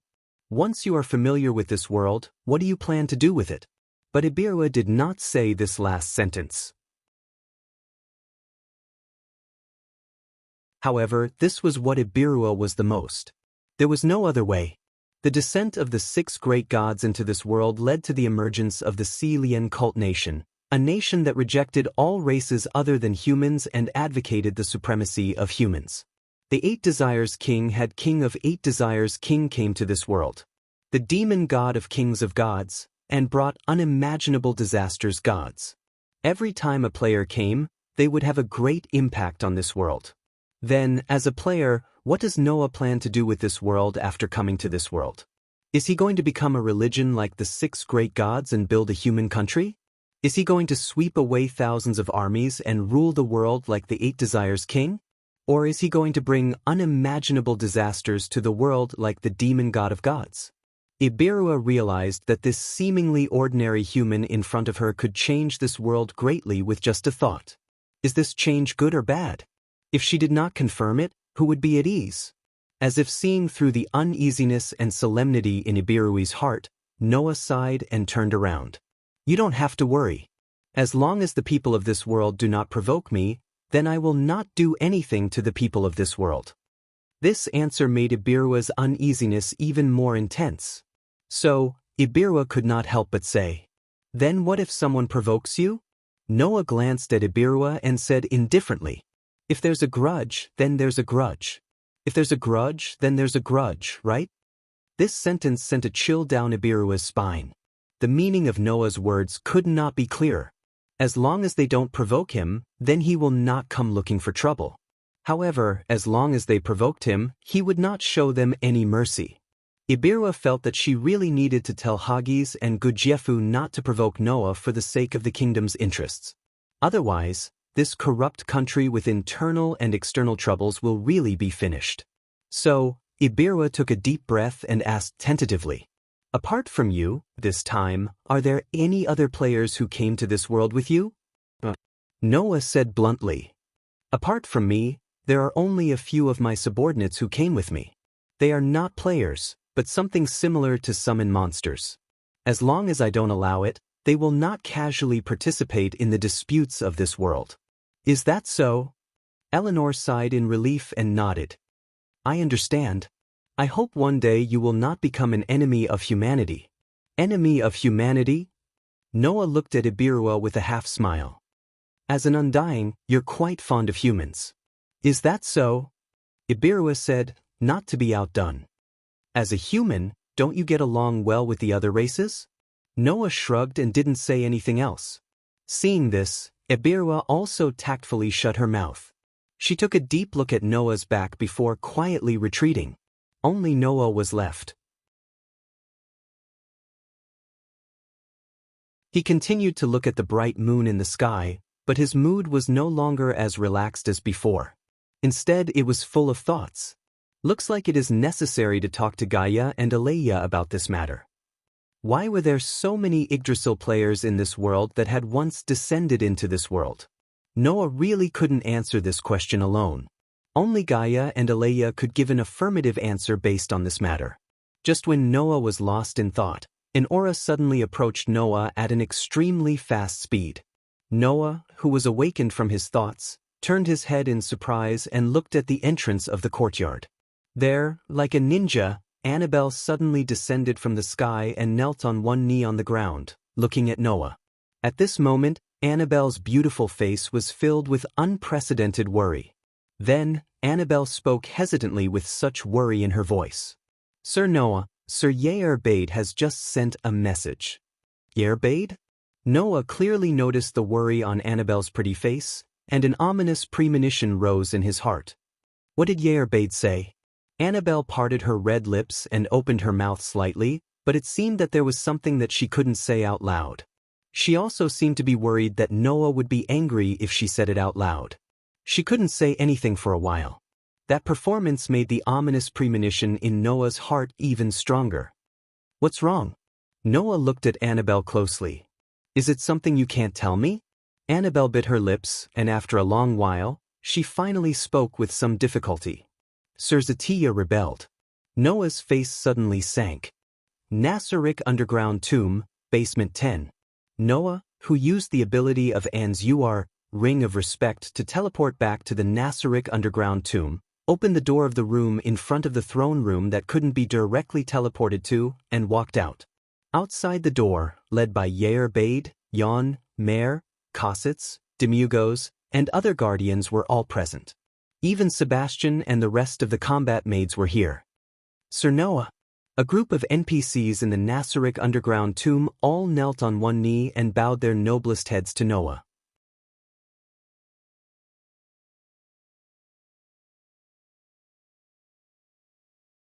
Chapter 12:17.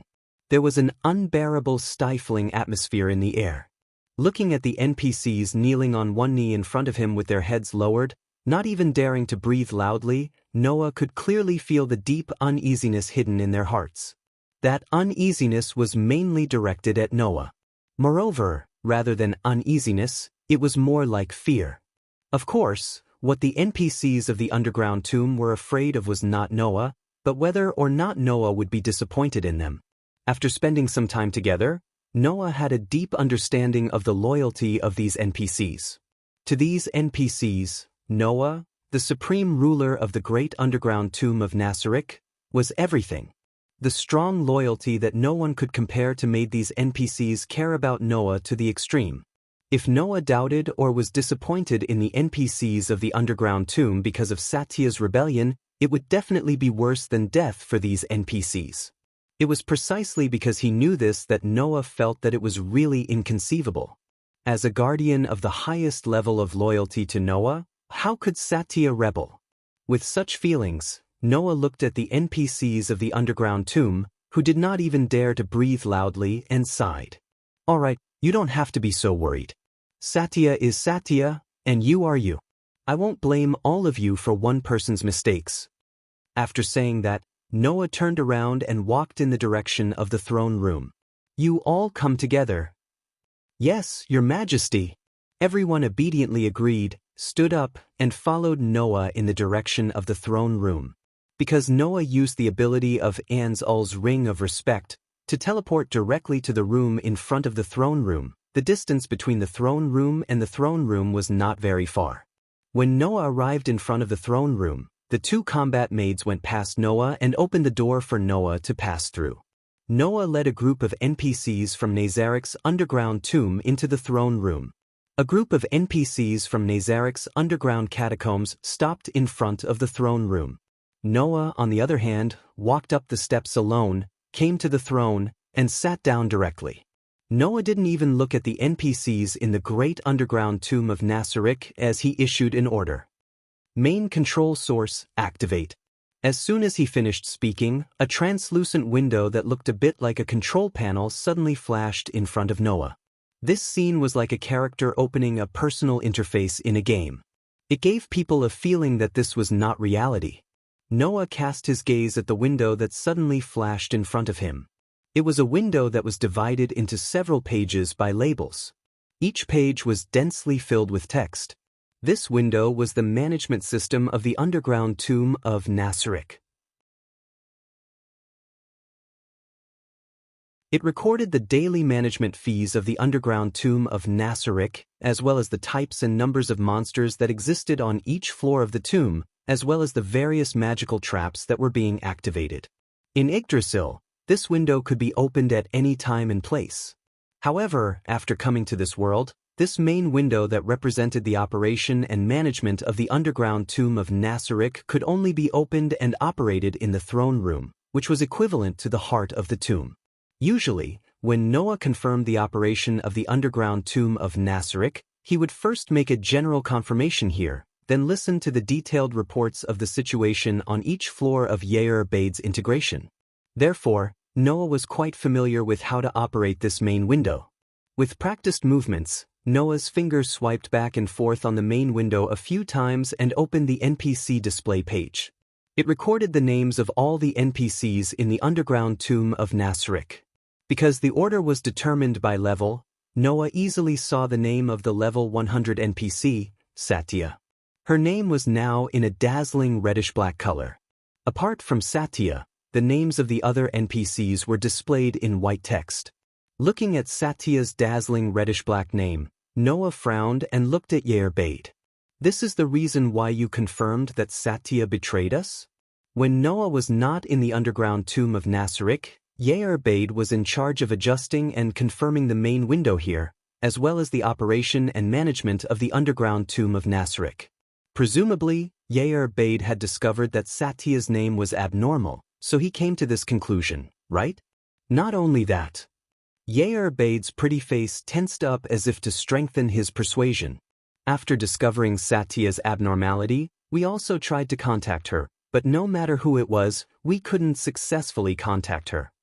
In addition, Demiurgos said in a deep voice, the servants that Satya took with her when she left the underground tomb of Nassarik have all been confirmed dead. Every floor of the great underground tomb in Nassarik had its own magical creature. Some of these monsters were ordinary monsters with automatic rebirth, while others were high-level monsters with non-automatic rebirth that required money to be summoned. Among the high-level monsters with non-automatic rebirth, almost every guardian would choose a servant that directly obeyed their orders. Satya naturally had one as well. The servants are dead, and Satya's whereabouts are unknown, right? Noah's fingers tapped rhythmically on the armrest of the throne. After a while, he pointed at Satya's name on the main window and asked, "What does this red and black name mean?" In the underground tomb of Nassarik, if an NPC died, their name would disappear from the main window. However, Satya's name did not disappear. It only changed color. Could it be that this was the color of betrayal? Yair Bade and the others looked at each other, then stepped forward and answered. Lord Noah, the meaning behind this change in text might be that Satya has been mentally controlled, turning her into an existence that will be hostile to the tomb in Nassarik, Noah said with a frown. Mentally controlled? Noah was startled. That can't be. Satya was a vampire, classified as an undead existence. For an undead, no matter whether it was positive or negative, any mental effects would be nullified. Why would someone like Satya be mentally controlled? I don't know the reason yet, but it is a fact that Satya has become an enemy. Yair Bade said with an unprecedentedly serious expression and a firm tone.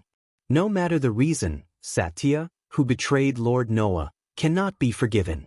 Lord Noah, please allow me to recommend myself and form a subjugation team. Cossets and I, who are invincible in terms of attack and defense, will suppress Satya. Demiurgos said with a trembling voice. Considering that among the guardians, Satya is the strongest one in a duel. If we want to have absolute confidence in defeating her, it's best to let Yauda, who is good at team battles, and Marley, who is the strongest wizard, fight together. That will be better. The other guardians nodded one after another, their expressions resolute. For these guardians, betraying the supreme ruler of the underground tomb of Nassarik was unforgivable, no matter the reason. Even if it was against their will. Even if it was their companions. However, Noah's determination caused him to sweep his gaze across everyone present. And then? What will happen after we subjugate Satya? Hearing this, the group of guardians was about to say something, but they were interrupted by Noah. Calm down and think about it. Satya is an undead. Logically speaking, it's impossible for her to be mentally controlled. But in the end, Satya's mind was still controlled. This way, if you go all out and attack Satya without understanding anything, can you guarantee that you won't be mentally controlled and become a traitor? The guardians held their breaths.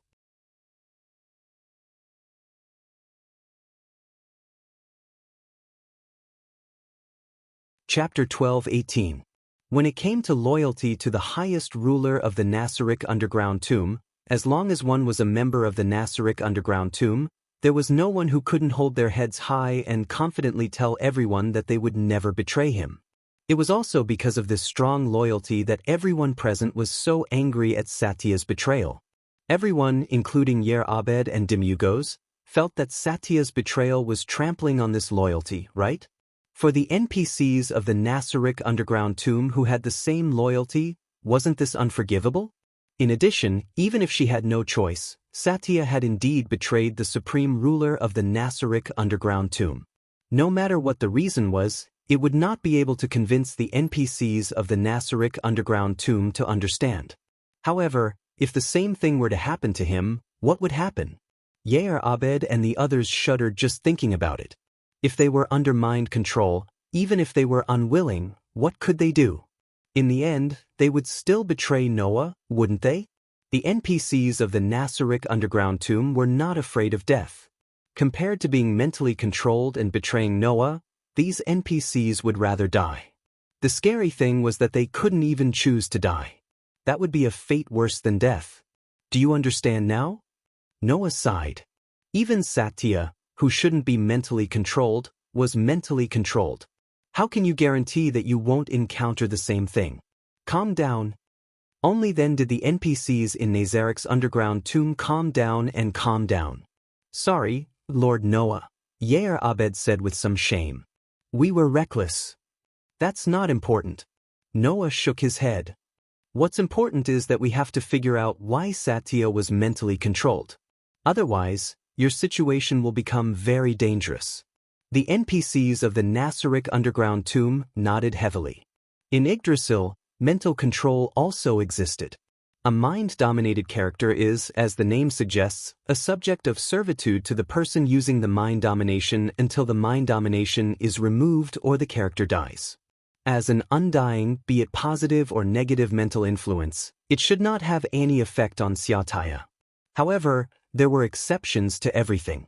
Take Noah for example. His curse resistance could also repel all mysteries, whether beneficial or not, unless the mysteries could affect even the gods. However, through Noah's own use of mysteries, such as magic and magic, even if it did not affect God, it could still affect him. Noah wasn't the only one. Luo Hao, who was also a god-slayer, was able to use Eastern divination. Garrick, known as the Black Prince, could also use magic. Many of the god-slayers could even borrow the power of magic props that were activated by their own curse power to obtain mysterious help. Moreover, even if the external mysteries would be repelled by the god-slayer's curse resistance, if the mysteries were directly poured into the god-slayer's body, it would still be effective. For example, Alice, Erica, and Liliana had once used the professor's magic on Noah in a mouth-to-mouth manner. That was the best example. Thinking about it this way, the undying would not be mentally controlled. That might be a relative term. Then, the first thing to consider was under what circumstances could mind domination be effective on the undying Satya, who was at level 100. If they didn't figure this out, the NPCs in Nazarek's underground tomb would all be mentally controlled and betray them. If that happened, they wouldn't even have a place to cry. Yair Bade, Noah said to Yair Bade. Nothing abnormal happened to Satya before she left Nazarek's tomb, right? Yair Bade shook his head. At that time, Satya was behaving normally. She didn't show any abnormalities. Then, Satya left the Nazaric underground tomb to carry out the mission I gave her to capture the people of the Celian theocracy, right? Noah asked again. What happened to that mission? It was not completed, Yair Bade answered honestly. Satya suffered from mind control while carrying out her mission. Oh! Noah narrowed his eyes. In other words, the person who used mind domination on Satya is very likely a puppet of the Celian theocracy? Is that so? Yair Bade frowned and hesitated for a moment before saying. Although it is a little rude to say this, Lord Noah, the strength of the humans in this world seems to be pitifully weak. It is hard to imagine that such a human could successfully use mind domination on an undying Satya, who is at level 100. Is that so? Noah suddenly laughed coldly. What if the god that the people of the Celian theocracy believe in is also a player? Yair Bade was stunned. Not to mention Yair Bade, even the rest of the NPCs were stunned on the spot. In such a situation, Noah closed his eyes. After a while, he suddenly opened his eyes and asked. He then asked, in Yggdrasil, if one wants to successfully use mind domination on an undying, what kind of item can do it? This. Yair Bade's beautiful face changed a few times, and he whispered. If one wants to successfully use mind domination on an undying that shouldn't be affected by mind domination, the level of the item has to be at least legendary. But Satya is not an ordinary undying, Demiurgos said. Satya is the true ancestor of the vampires, and the composition of her profession is quite strict.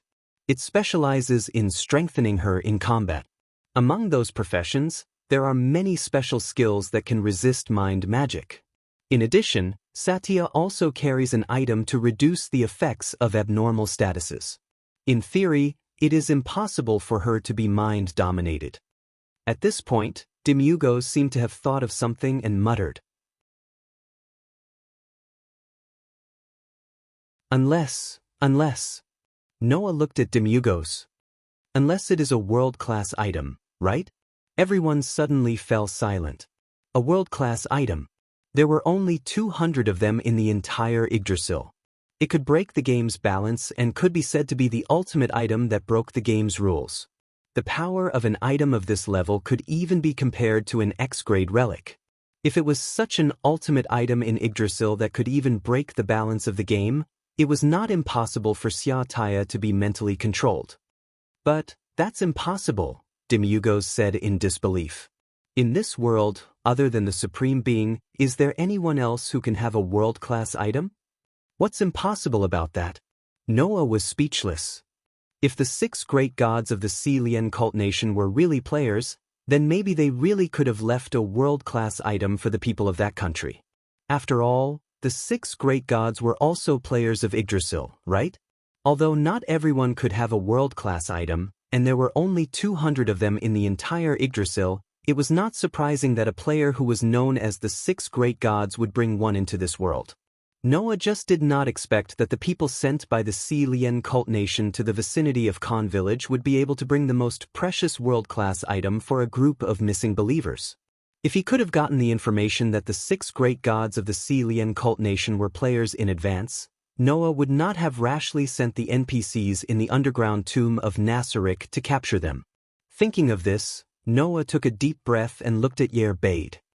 What about Satya's current location? It has been confirmed, Yair Bade replied immediately. She's near Khan village and hasn't left. Noah nodded, stood up, and walked down from the throne. Then I'll go and see Satya. After that, Noah did not give the NPCs any time to react and walked out of the door. The group of NPCs was shocked as they hurriedly followed after him. You're tuning in to the Passion Pages YouTube channel. We're so grateful for your support, and don't forget to subscribe to join us on this incredible journey through captivating stories. Your generosity through donations truly makes a world of difference, as it's the primary source of revenue that allows me to expand and enhance this channel for you.